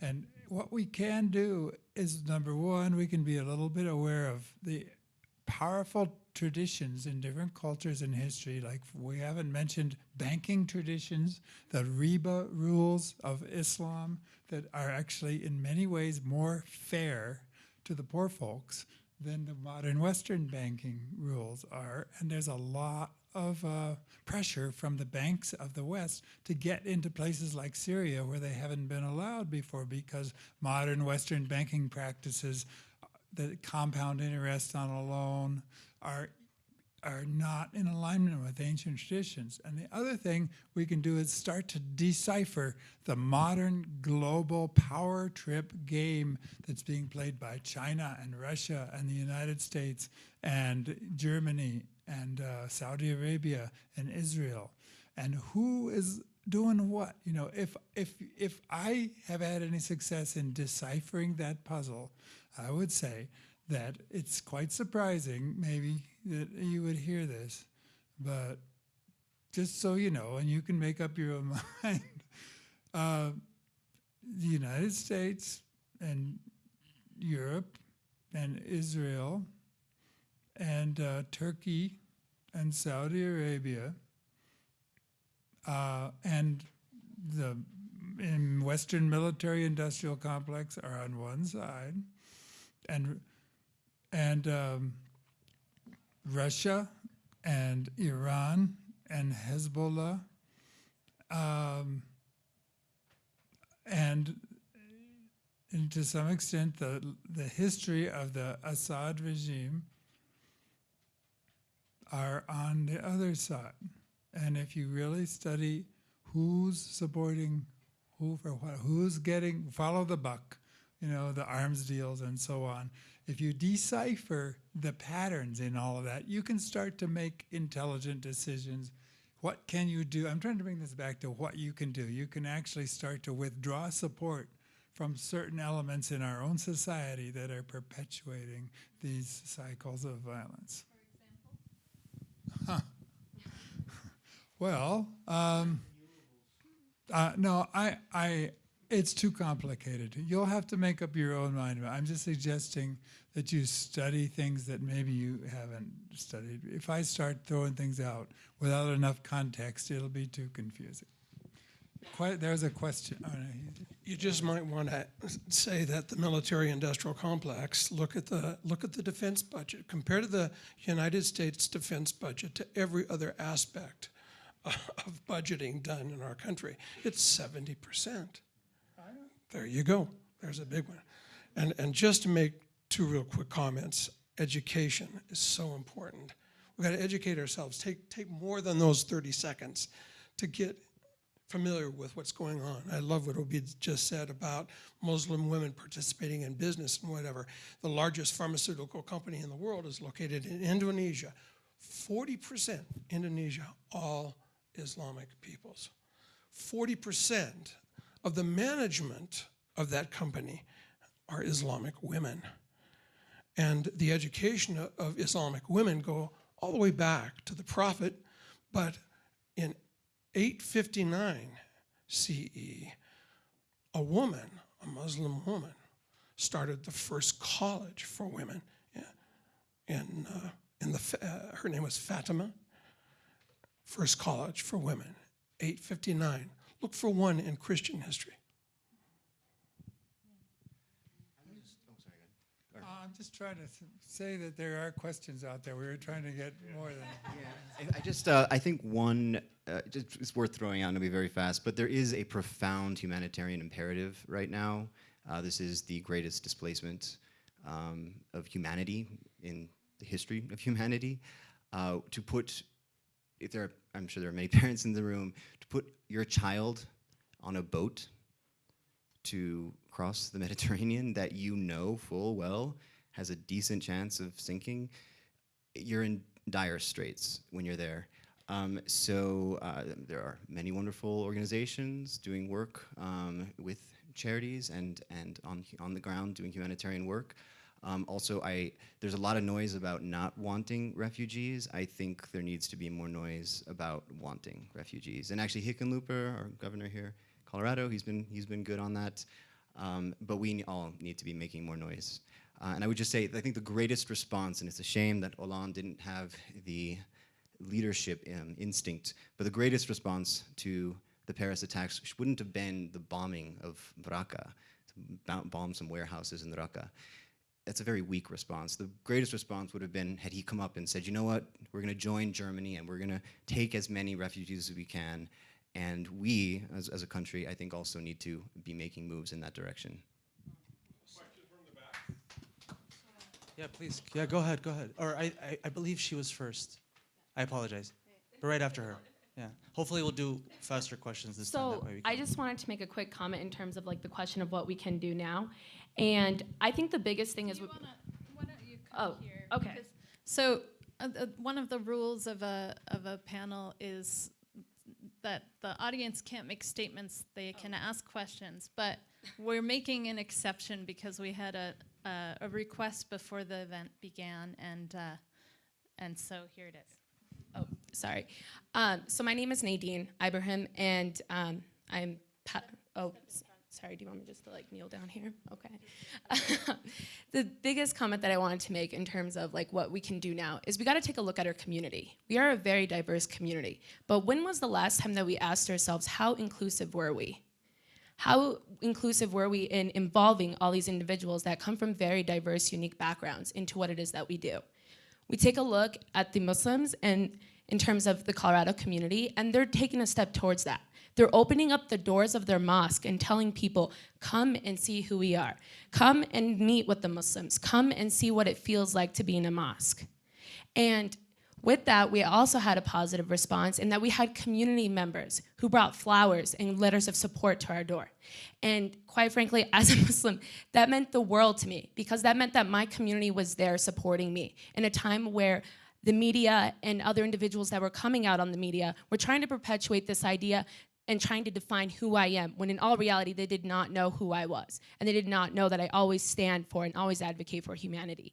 And so that's what I think the biggest thing that we can do, is really reaching out and being more inclusive. Invite the local masjid and tell them, hey, come and visit with our interfaith group, or come and see what it feels like to be in a church, or come and visit this event. We would love for you to be a panelist here, or something like that. That's where I think it really starts. It really starts with our community kind of evaluating it now. And that's where we can really be empowered to really change this whole entire idea, because right now the media is defining a lot of things for us. And the voice that is being represented is not the voice that really supports the majority by any means.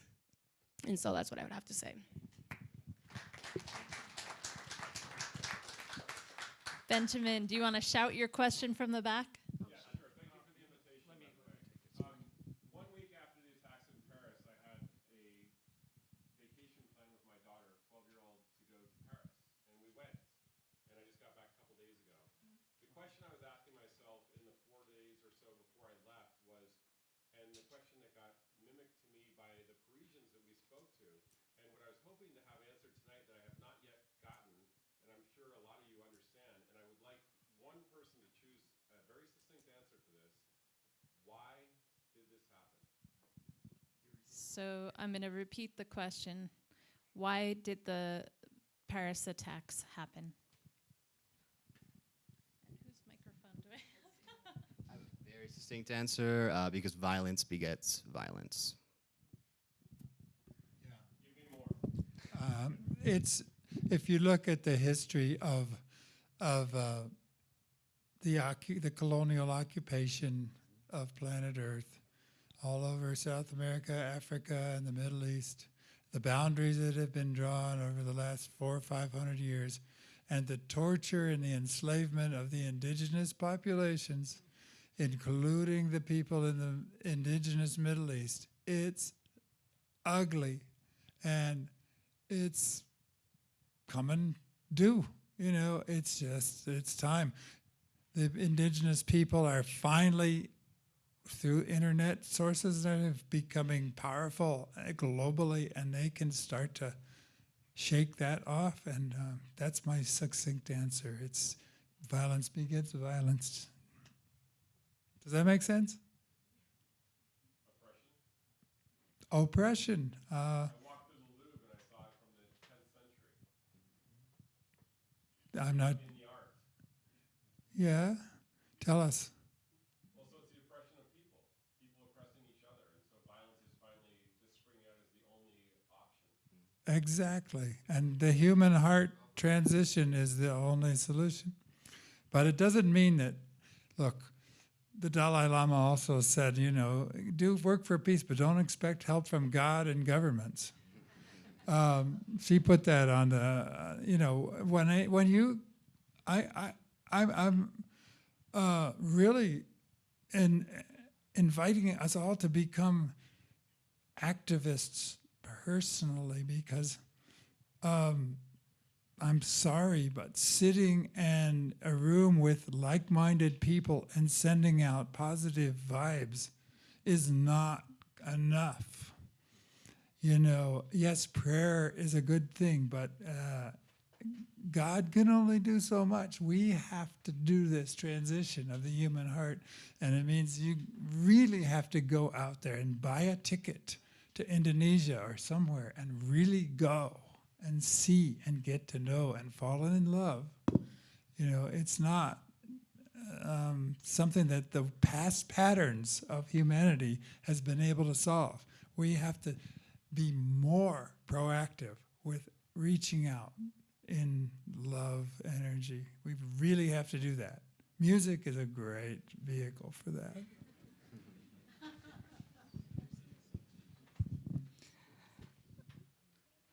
First and foremost, welcome back.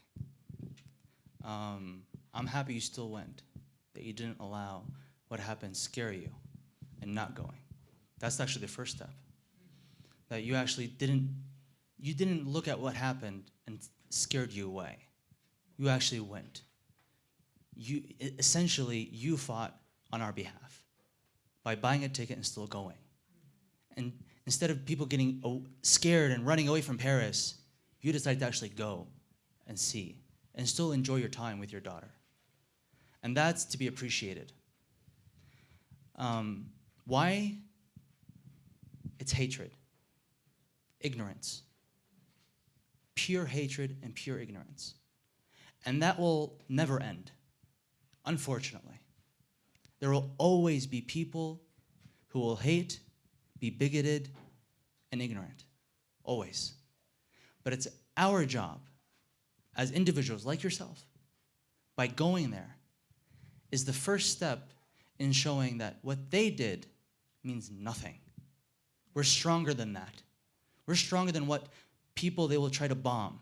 We will gather up together and stand together as one community, as one global citizen, against these people. Let them do what they want. We will do what we can. We will do our part to protect ourselves and change the ideals and educate people on what's going on. But unfortunately, why? It's hatred and it's bigotry, and it's very unfortunate. But it's our job to educate people that this is wrong and deter people away from that, people that are already in that system, to go into those people and talk to them and say, what are you doing here? Why are you talking to these people? Let's get you out of here. What are you doing? Let's save you from these radicals. So why? It's because of hatred. And no one can explain it. There's no one answer to it.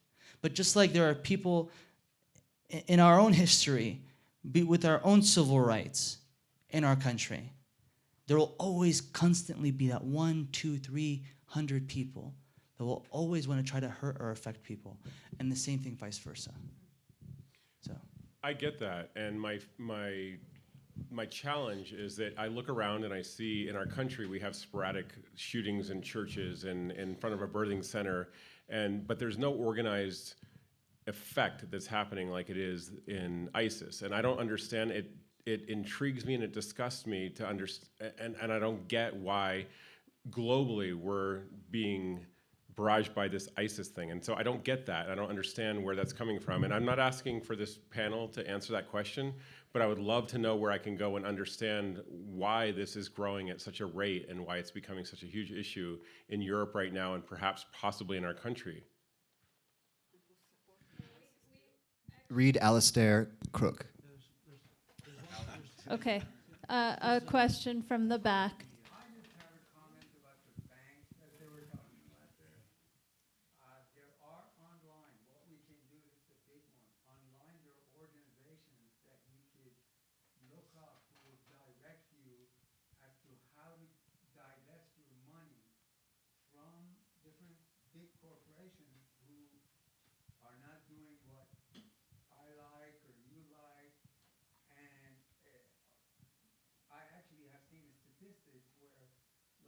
SMT or some of these big corporations have taken their money from weapon systems or whatever because many people wrote to them and said, we don't want you to do this. Thank you. So a suggestion from the audience to research online about banks and the ethics of different banks and divestment. Vote with your money. Okay, I would like to ask a question to the panel and step out of the role of moderator for a few seconds.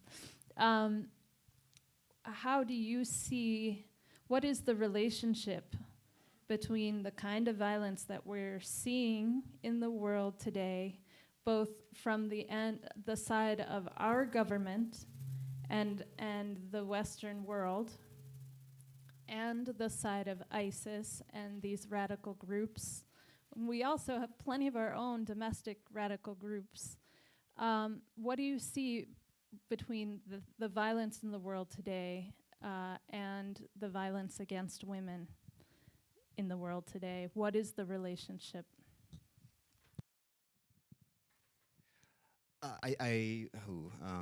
It's a couple questions there. I think that as the global hegemon and military power, we have sanitized violence in a manner that makes it very easy for us to do it and not face it.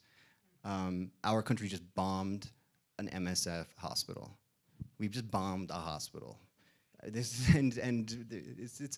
Terrorist is horrible and horrific. That's also horrible and horrific. And insofar as we felt the pain of seeing people that look like us and vacation or live where we vacation slaughtered, for the communities that are creating the kind of pain and that makes it possible to go shoot up a nightclub, they're experiencing a similar degree of violence, and we have this different criteria for how we value human life and how we value trauma that's experienced elsewhere versus us, and we privilege our own. And this is just another manifestation of the privilege that we possess as the top billion on the planet.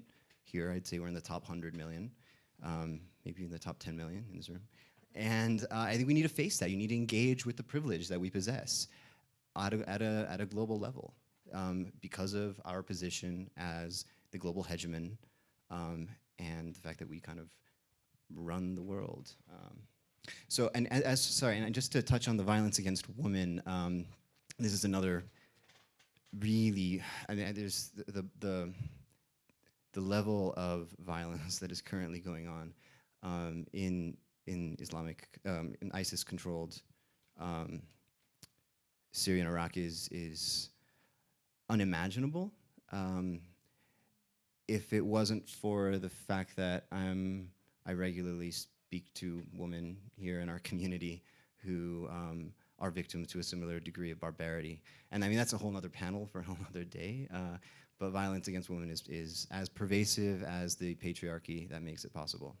So I don't think we should essentialize the violence that occurs against women in ISIS areas, or even for that matter in the broader Middle East. I think that's just a very comfortable critique for us to make ourselves feel better about intervening in areas for capitalist reasons. May I just want to give an aside to my question, which is that I was in Paris during these attacks and feel very fortunate to be okay, as well as the people who I personally know. And since arriving in the US, and I'm going back in a few days because I live there, but so many people have asked me, what was it like to be there when this happened, and how does it feel? And the more I was asked that question, the more I began to realize that as a Western woman living in a first world country in an urban environment, I deal with that kind of terrorism on a daily basis just through sexual harassment. I get stalked on the street at night, walking down, an empty street by vehicles with men calling things out to me. I get harassed in metro stations coming home, midday. And so, I think women everywhere around the world are there's this sense of like that's normal on some level, that's just a part of life. And I'm just wondering, what do you feel is the relationship between, the day-to-day reality for women? Women own 2% of land in the world today. Patriarchal sexual repression. Patriarchal priesthoods get very greedy and they want everything for themselves, and so they steal the money, the land, the women, everything from the 99% or the poor people. And the 99% of those people, half of whom are men, get very frustrated on every level, including sexual. And it's that patriarchal priesthood that imposed sexual repression on the men and women underneath them, and it comes out.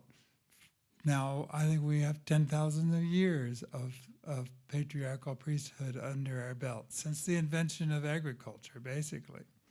And women are going to pay the price until a more liberated society evolves on planet Earth. Until men start giving a shit, basically.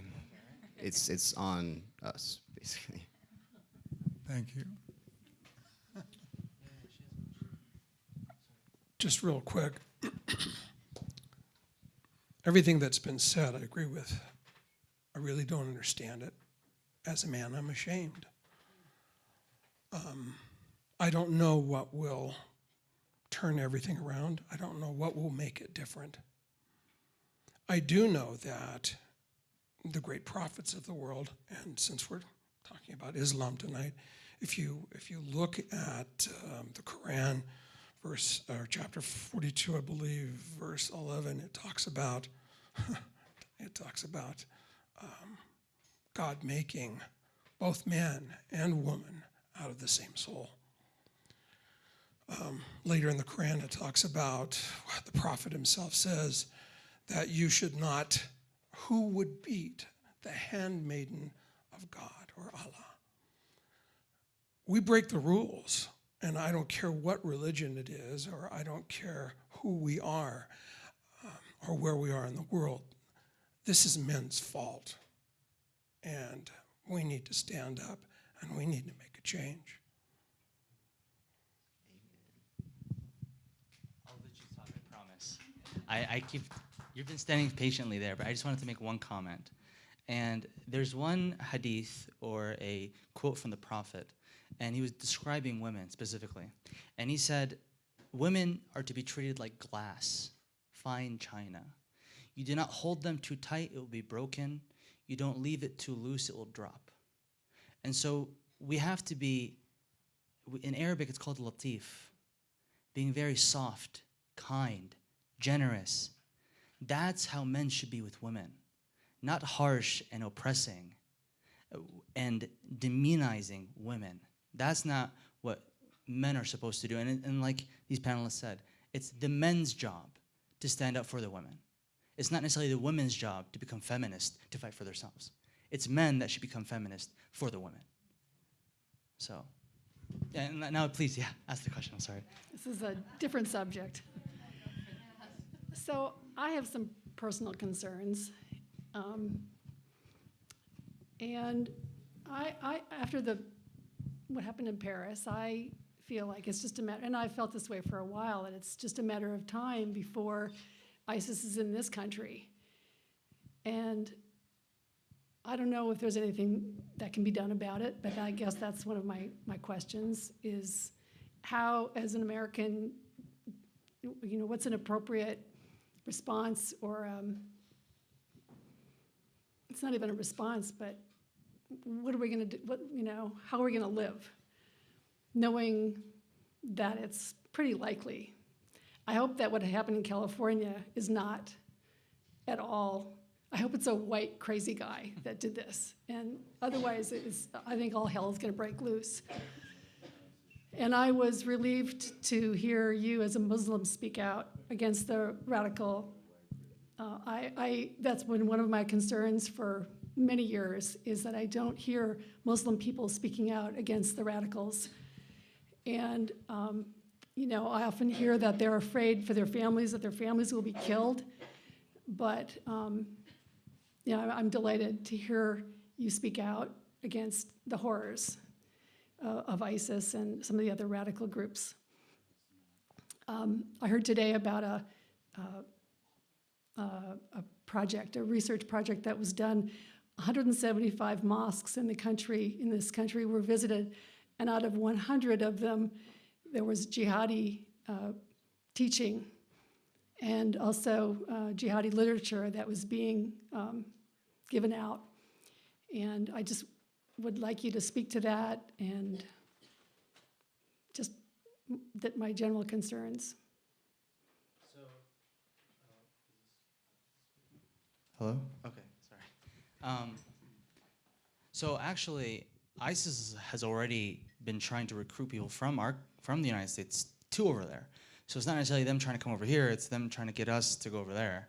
And so, and vice versa, they would want to try. But I would say that the way because it's, unless you're coming here on a tourist visa or something, it's very hard to get in this country and be radical. And I mean not homegrown. I mean you're coming to visit. You're coming and you're going to the mosques. And so to say that 100 mosques may have, or does have this material, I want to make sure something's very clear. In Islam, there's two kinds of jihad. There's two kinds. One is the jihad of the self, and the other one is the jihad of war. So it's jihad of the self is kind of like self-control. It's a fight with yourself against your own desires. And that's actually in the scriptures. And that's, unfortunately, we call it jihad. But it's jihad, it's called jihad al-kubra, jihad al-zaghira. It's the big jihad and the smaller jihad. The bigger jihad is actually the internal jihad. The smaller jihad is the one that you go to war with. And to keep in mind, these radical ideologies, it's up to the people of the members of those mosques to call out those people for what they're talking about. I mean, you have to imagine, I think there's over 3 million or 2.5 million Muslims in America, and there's thousands of mosques in the country. To say that there's 100, that's not bad. Because you can imagine that how popular, quote unquote, terrorism has become in terms of Islam. I would be surprised why there isn't more books. But it's almost, and I hate to say this, but it almost seems slightly comforting that there's only that many, because there could be so much more. Because the people, unfortunately, are targeting people who are poor, who are maybe orphan, people who aren't getting a job, people who can't get money. They're abusing the religion and abusing the children at the same time. And so and to be honest with you, to be very fair, had I not been born here, raised here, I would have been a refugee. Pure and simple. My parents are immigrants here from Syria, from Aleppo. Had I been born in Syria, I would have been a refugee. And to tell you that a Syrian would join some kind of crazy radicals, they'd probably rather die than join something like that. And majority of them do. There's proof of it. ISIS is killing Muslims, not because they just hate them. It's because they don't want to join them. Well, let me teach you a lesson for not joining me. Let me teach your friends a lesson for not joining our cause. Here, that doesn't happen. That radicalization doesn't happen to that extent. But unfortunately, there are people that do spew this rhetoric. And it's up to people of those mosques, people that are participants of those mosques, to call out those people and say, hey, what are you talking about? This is radicalism. These are our neighbors. These are our friends. These are our cousins. These are our classmates. These are our coworkers. These people that you call infidels. What people don't understand is kafirs in Islam are people that don't believe in the book. And so for us, people who are kafirs, I mean, the majority of the world, they believe in Abrahamic religions. So to call them kafirs is actually wrong because they believe in the book. Torah, the Bible, the Quran, these are people of the book. And so people have unfortunately twisted the words and said these Jews and Christians are not people of the book. There's a different book. Well, but they're Abrahamic. They're family, they're friends, they're cousins. And so to say, back to your question, yeah, unfortunately we have had people, specifically in Colorado, they've using social media as actually their biggest tactic, actually social media, Twitter and Facebook. Facebook majority is their main effect. And they're targeting young children. I'll give you a good example. I went to Overland High School in the Cherokee School District. And two girls from a school I went to, now this is 8 years after I graduated, about maybe 2 years ago, two girls were able to get recruited by ISIS. They left their home. They got some money from their parents. They thought they were going to a party. Somehow ISIS hooks them up with a taxi to go to a plane. They end up flying across the ocean, end up in Germany, and get caught. They get caught in Germany. They send them back here. And that's kind of proof that we're not sleeping. That these girls could have easily been sold into sex slavery overseas, easily. What they're calling now, what is it? I think it's called jihad, sex jihad or something like that, where women are, by offering themselves to men, these jihadists, they're somehow also being jihadists themselves by just offering themselves to these men, which is absurd, horrendous. And so to say that what can we do? We're already doing everything we can. We're doing everything we can. And talks like this and people at the state and increasing our level of security with refugees that are coming in, that's all fair. That's all fair. But I wouldn't lose hope in our society and the system that we have, because we have a very rigorous system, very rigorous. Now, yes, we have people that get through, but I won't lose hope just because some people don't end up going through the holes of the system. So, sorry, forgive me. Yeah, I just want to, this notion that Muslims need to speak out against a violent act that another Muslim commits is a very troublesome and problematic idea that I think is possibly playing into an essentialization that we have of Islam in our culture. I could go on for a while. I would just say maybe read some Edward Said.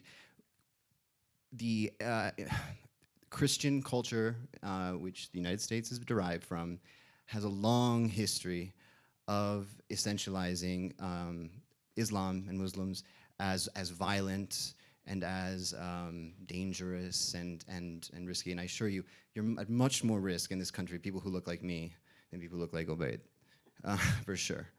And I would just say, when, again, getting back to the bombing of the Kunduz hospital by the US drone, when that happened, who in this room made a statement on social media or of, as an American, I just want to say, I don't approve of slaughtering a bunch of hospital patients in their bed. Good, and that's important to do, I think. But I don't judge the rest of you for not doing it, because I don't think you were complicit in it, and you hold no. Well, there is some responsibility in that we did kind of pay for that drone, but I think we should hold ourselves to the same standard. To go right back to the question that was asked last, I would have to ask the audience a question. In September, on the 11th in 2001, the United States took one of the biggest hits from terrorists that any country in the world has endured.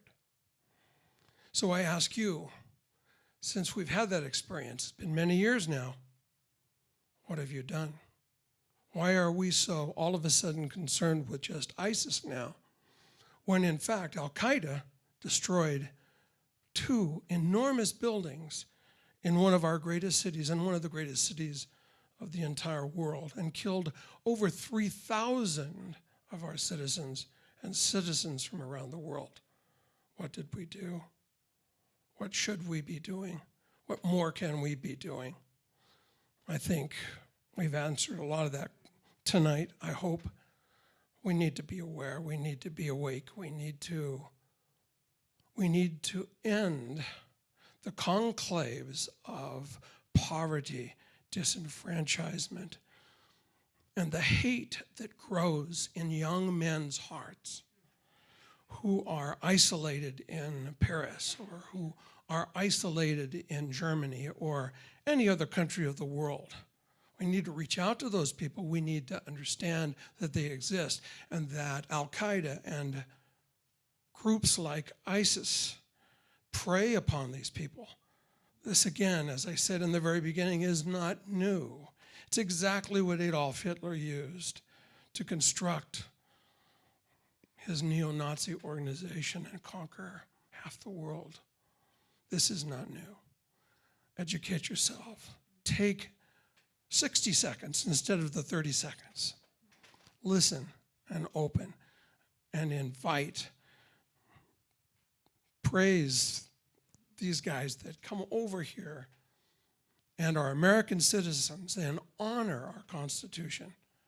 We're all, every single one of us dates back our ancestry to somebody who came here and disenfranchised the Native Americans. Every single one of us. Some people were dragged here. Other people came over on their own. But nonetheless, we're all Americans. All of us are Americans. And if the Syrians need help, we need to let them come in.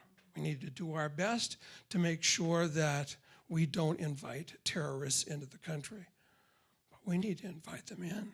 We need to adopt the universal concept of man that you've talked about tonight. That's what we have to do.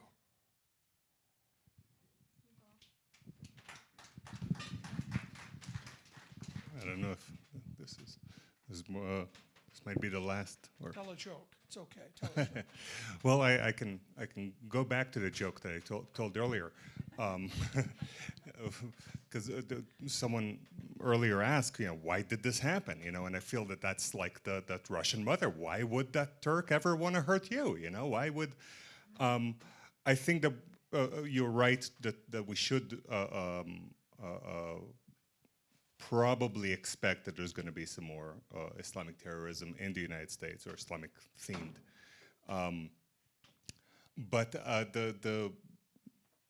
mean, maybe it's because I grew up in Israel, but it's such a minor threat to our, people die more of selfies and cookies, than so. I think that the biggest thing that we need to, well, first of all, we should never expect 100% security. I think 100% security is this fantasy that allows this people to justify this endless money to go to the defense industry or the war industry, and because it's an unreachable goal, it's a fantastic way to recruit people to support giving more and more and more money, because there's always someone gonna die somewhere.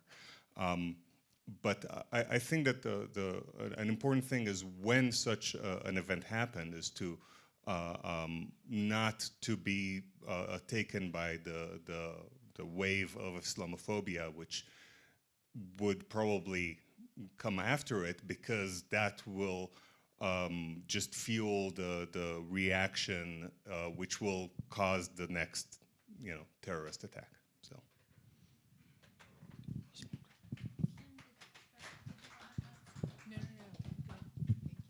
All right, let's do one last question, and then we will kind of go into salon mode, and you can talk with whomever you want in the room.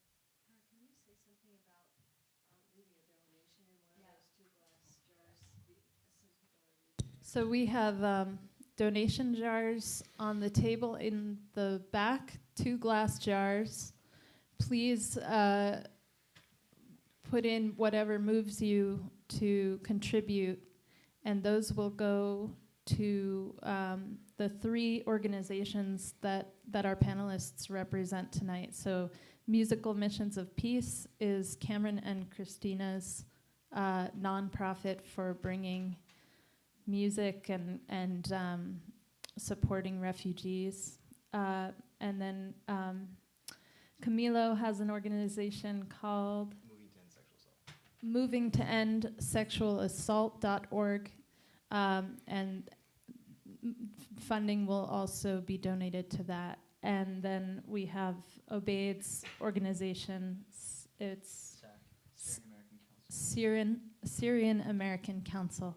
So your contributions will be divided between the 3 organizations evenly. Thank you. Thank you. Question about your answer about the towers, which we ought to just put Dick Cheney and George Bush accountable for that, not Al Qaeda. But anyhow, the real assault on women is what we're doing to our earth today. It's so serious, and we haven't even talked about that tonight. That's the feminine. That's the great mystery. I have spent a lot of time in the Middle East, and there's not a Middle Easterner that I don't love. I mean, I love those people. I spent a lot of time in India, and I've met sages everywhere I've gone. Great wisdom. And look who we have running for president. I mean, our right wing is neocons. They're fascist. And so we're trying to make sense of this is our America. What can we do? We only have voting, and even that's rigged. So we have a hard time with all that. I'm in the health industry, and I say industry because I'm on the natural side of things where it doesn't rape the body, it doesn't interfere with how the body heals. But every night, if you ever watch TV, we're playing Russian roulette with the drugs that they put on. And so us as Americans, we're drugged. We're totally freaking asleep because we're somnambulists. We walk around, we're on every kind of drug you can imagine. We're not even free. The land of the free, that's a myth. So anyhow, I've met all these incredible sages, and to this day I hold them pretty much in high esteem. One thing I've dropped about all of them is their religions. I don't call a Muslim a Muslim. I don't call a Christian a Christian. I don't call a Jew a Jew. It doesn't make any sense to me to perpetuate that. What I call them are human beings. And we have to rise. You have to let go of your religions, and you have to recognize one another from the heart. The greatest religion, I think, today is music. It's the only thing that unifies us. If I go to a mosque to see how the mosque is doing, I don't care about that. I've been to the Blue Mosque. I've been to all great mosques. I've been to great cathedrals. I've been in a lot of places. And I find that each religion looks out for itself. It doesn't cross to the next religion. And yet the roots are all the same. The waters we drink from are the same pristine water. So my question, why are all these intelligent people silent? I mean, they're not going to listen to you. You're not an imam. They're not going to listen to you. You're just a magician. They're not going to listen to you. They're not going to listen to any of you. How can we get to those who have a certain following, like a Muslim church, to say, in our community, we don't support this. in a Jewish church, in our community, we support humanity. When is it going to get to that? That's, I think, where our solution lies, is when we can unify one another regardless of what our religions are. And we start bringing out the beauty. Like you said earlier, the Muslim culture, they sustained Europe through the practice of medicine and art. And truly, this is our greatest asset. What was the question? The question is, when will our intelligence take the microphone?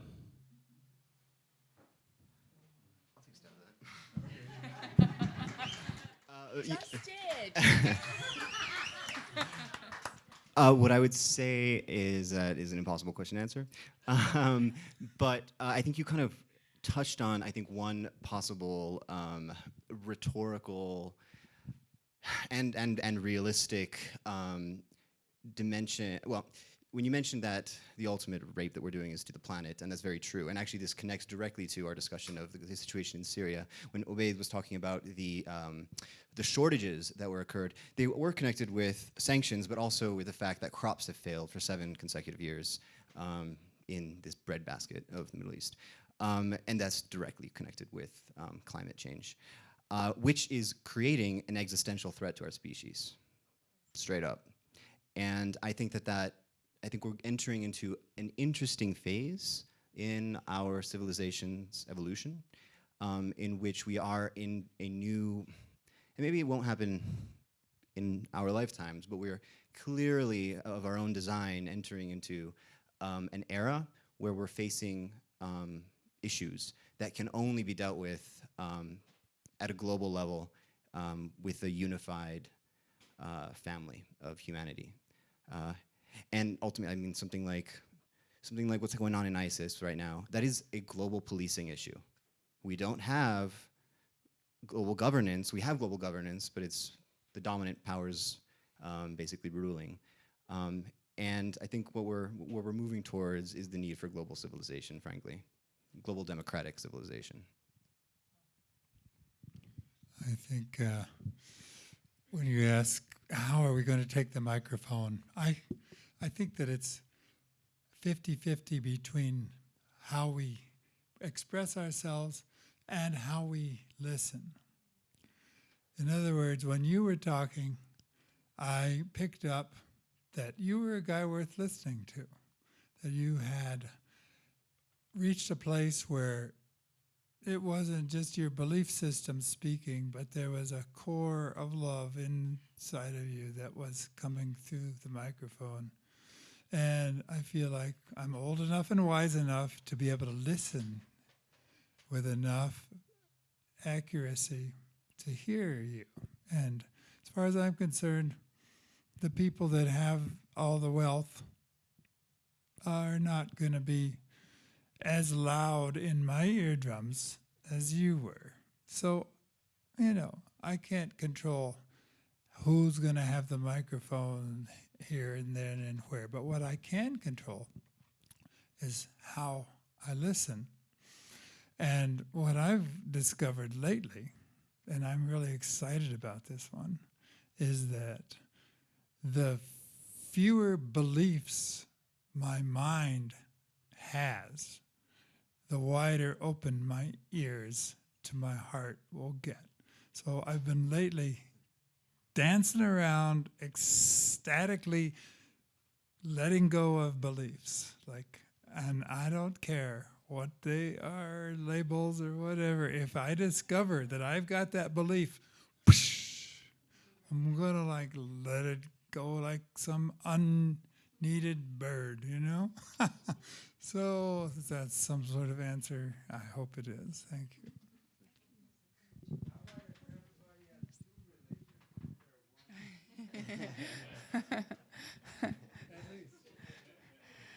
I think just complimenting that, I loved the understanding, it resonated with me that intelligence is a field in which we are expanding and evolving. We have a notion in our culture of what intelligence is, which blinds us that intelligence has many different expressions and species to it. years back, I read The World Peace Diet by Will Tuttle, and he has a whole chapter on that, intelligence of the species. And when he's speaking to all of the different animals and their own systems in creation, quite poignantly pointed out that the intelligence we're thinking with when we look at other species, which can be applied to other people and other cultures, and the person sitting on my left and on my right, that we're automatically taking our ideas of that into a whole other system of intelligence, because as we open ourselves and expand into the field of this intelligence, then we're fluid in growing in the insight that can lead to a peaceful and harmonious civilization. Along that same lines, I think that the domination of the feminine plays out in that way because the intelligence has polarized the idea of what it means to be a successful masculine embodiment. And that's taken to its fullest extremes with the penetration. And there is great strength to be had at moments where each of us penetrate the world around us with a certain force, so long as that force is rooted in the authentic, truest self. But with the polarization into the masculine, that a successful male is to just dominate, that's what that means, that just extrapolates to any extreme. So intelligence is much broader.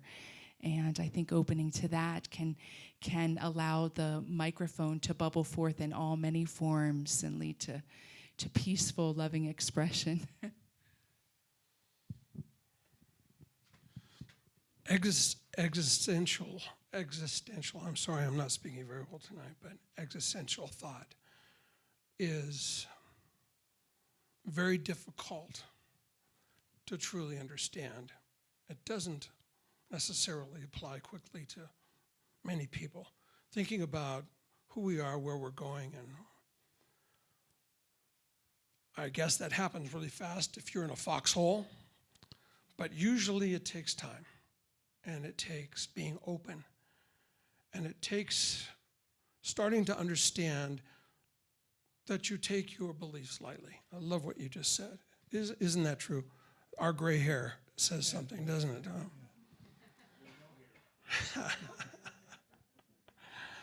You begin to let you hold your beliefs lightly. You're open to the voices. When I go to bed at night, I say, here I am, God. My inner ears are open. And I'm open to what comes to me. And if it's in conflict, if it feels good, if it feels right, it's in conflict was something that I learned many years ago, which is defeatist or doesn't help my fellow human beings or humanity as a whole or the whole world. I let it go. I let it go. But you have to be open to that. You have to take time for existential thought. Yuval, you want to add something? The wrapping up of the... All right, yeah, I'm not really sure about, I understood the question fully, but I think hopefully I'm not the last one because I'm going to be a little bit pessimistic, so I don't want to end up, hopefully there'll be an optimistic message at the end. But I do think that it's extremely difficult to change people and populations. There's traditions, there's a lot of things that are just really, really stubborn. I think that our best hope is to educate young people and to hopefully the next generations will be better than these ones, than the past ones. But I do think that I'm not expecting any kind of radical change happening anytime soon. I think you better sing. We do have one more song in Arabic that we can. We'll end with Obeid, your comment to that question, and then we'll finish with this song. There is dialogue, but unfortunately it's not loud enough. And like the ladies who came earlier today and said that we need to be able to invite people together on both sides. If I open my mosque for people to come in, churches should reach out and be like, hey, why don't you guys come out and see what our church looks like? You know, the Muslims don't always have to be inviting people to come in. Why don't the churches invite the Muslims to come in? You don't hear that too often. Now, our churches are open to everybody, but so are mosques. You know what I mean? And so maybe we have to point out and pick them out and say, hey, why don't you come visit us? And I want to remind everybody, just quickly, that Islam comes from Judaism, comes from Christianity. I mean, we owe actually a huge debt to Christianity, because it was a Christian king from Ethiopia, or that region at least, who actually protected Muslims who were running away from prosecution in Mecca by Arabs who were bigoted and ignorant, that were burying girls alive because it was a girl. Before Islam, there was a lot of barbaric acts out of pure ignorance. And Islam came to liberate people from these acts, not to go back to them. And so we were taught to love one another, that Christians and Jews are our brothers, and that we love them just as much as we love ourselves. That my Christian neighbor, my Jewish neighbor, is more dear to me than my own flesh and blood. Because the bond that brings us together is a lot bigger than who we are. I drove all the way from Denver. To me, this is a huge outing. This is like a vacation for me. My restaurant closed 20 minutes ago. And I have to drive all the way back there an hour while my family's waiting for me. Just to be able to sit down and talk to you guys and answer any simple question that maybe just one of you may change their mind ever so slightly about a Muslim, about Islam, about what's going on. And I get nothing out of it. I lost some gas and some miles, but it didn't go to waste. Because I came to see, even just with this small collective group of beautiful people, just to see if something I said, just me, maybe even just sitting here, was enough to change somebody's mind, either through the live stream or anybody sitting here, just ever so slightly, a little bit, that I at least did my part. That I can't be judged on one day for not doing as much as I could. And so, to answer your question, I don't know when. Who knows when? But it's small tokens of all these beautiful people up here and people like myself who drive out all the way out to who knows who, because this was weird to come over here, so it was kind of confusing, but it's scary. I'm not used to it. So, but to go through all that, just to be able to sit here and see these beautiful people, just to be able to say one word or two words that may change someone's mind about what's going on, has been complete success, 100%. And so, thank you for the question. And it's true, we do need to come together. We really do. And me hopefully being here can extend a hand to anybody there who doesn't see that, you know? And so thank you again for being patient with me and talking a lot, but I appreciate it so much. Thank you.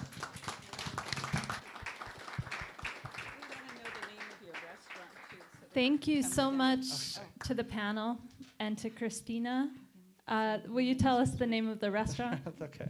So you go to Denver, if you guys come by, I'll take care of you guys. So it's Shish Kebab Grill on Grant and Colfax, right across the Capitol. And to conclude, let's celebrate diversity. Let's educate ourselves. Let's sing and dance and have vision of what we want our world and our communities to be.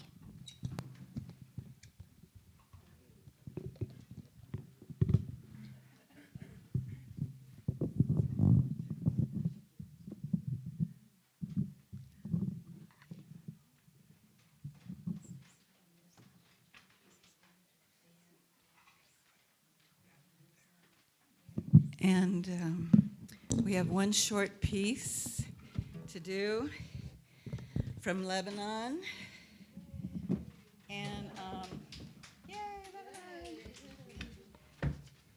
And this is a song, where did I put? Here we are. This is a song, there was a Khalil Gibran poem It's written in his native Arabic, and it was set to music, and it's made famous by the singer Fairuz, who, if you're Arab, you know Fairuz. Yay! I just want to give you a little taste of what I'm singing. Sorry. Give me the flute and sing. For song is the secret of immortality. And the wailing of the flute remains after existence ends. Have you taken to the forest, as I have, for a home rather than palaces, and followed the paths of streams and climbed upon the boulders? Have you bathed yourself in perfume and then dried off with sunlight? Have you drunk the dawn as wine in goblets made of ether? Give me the flute and sing, for singing sets hearts in balance, and the wailing of the flute continues after all sins disappear. Give me the flute and sing, and forget maladies and their cures, for people are lines of poetry written but with water.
you.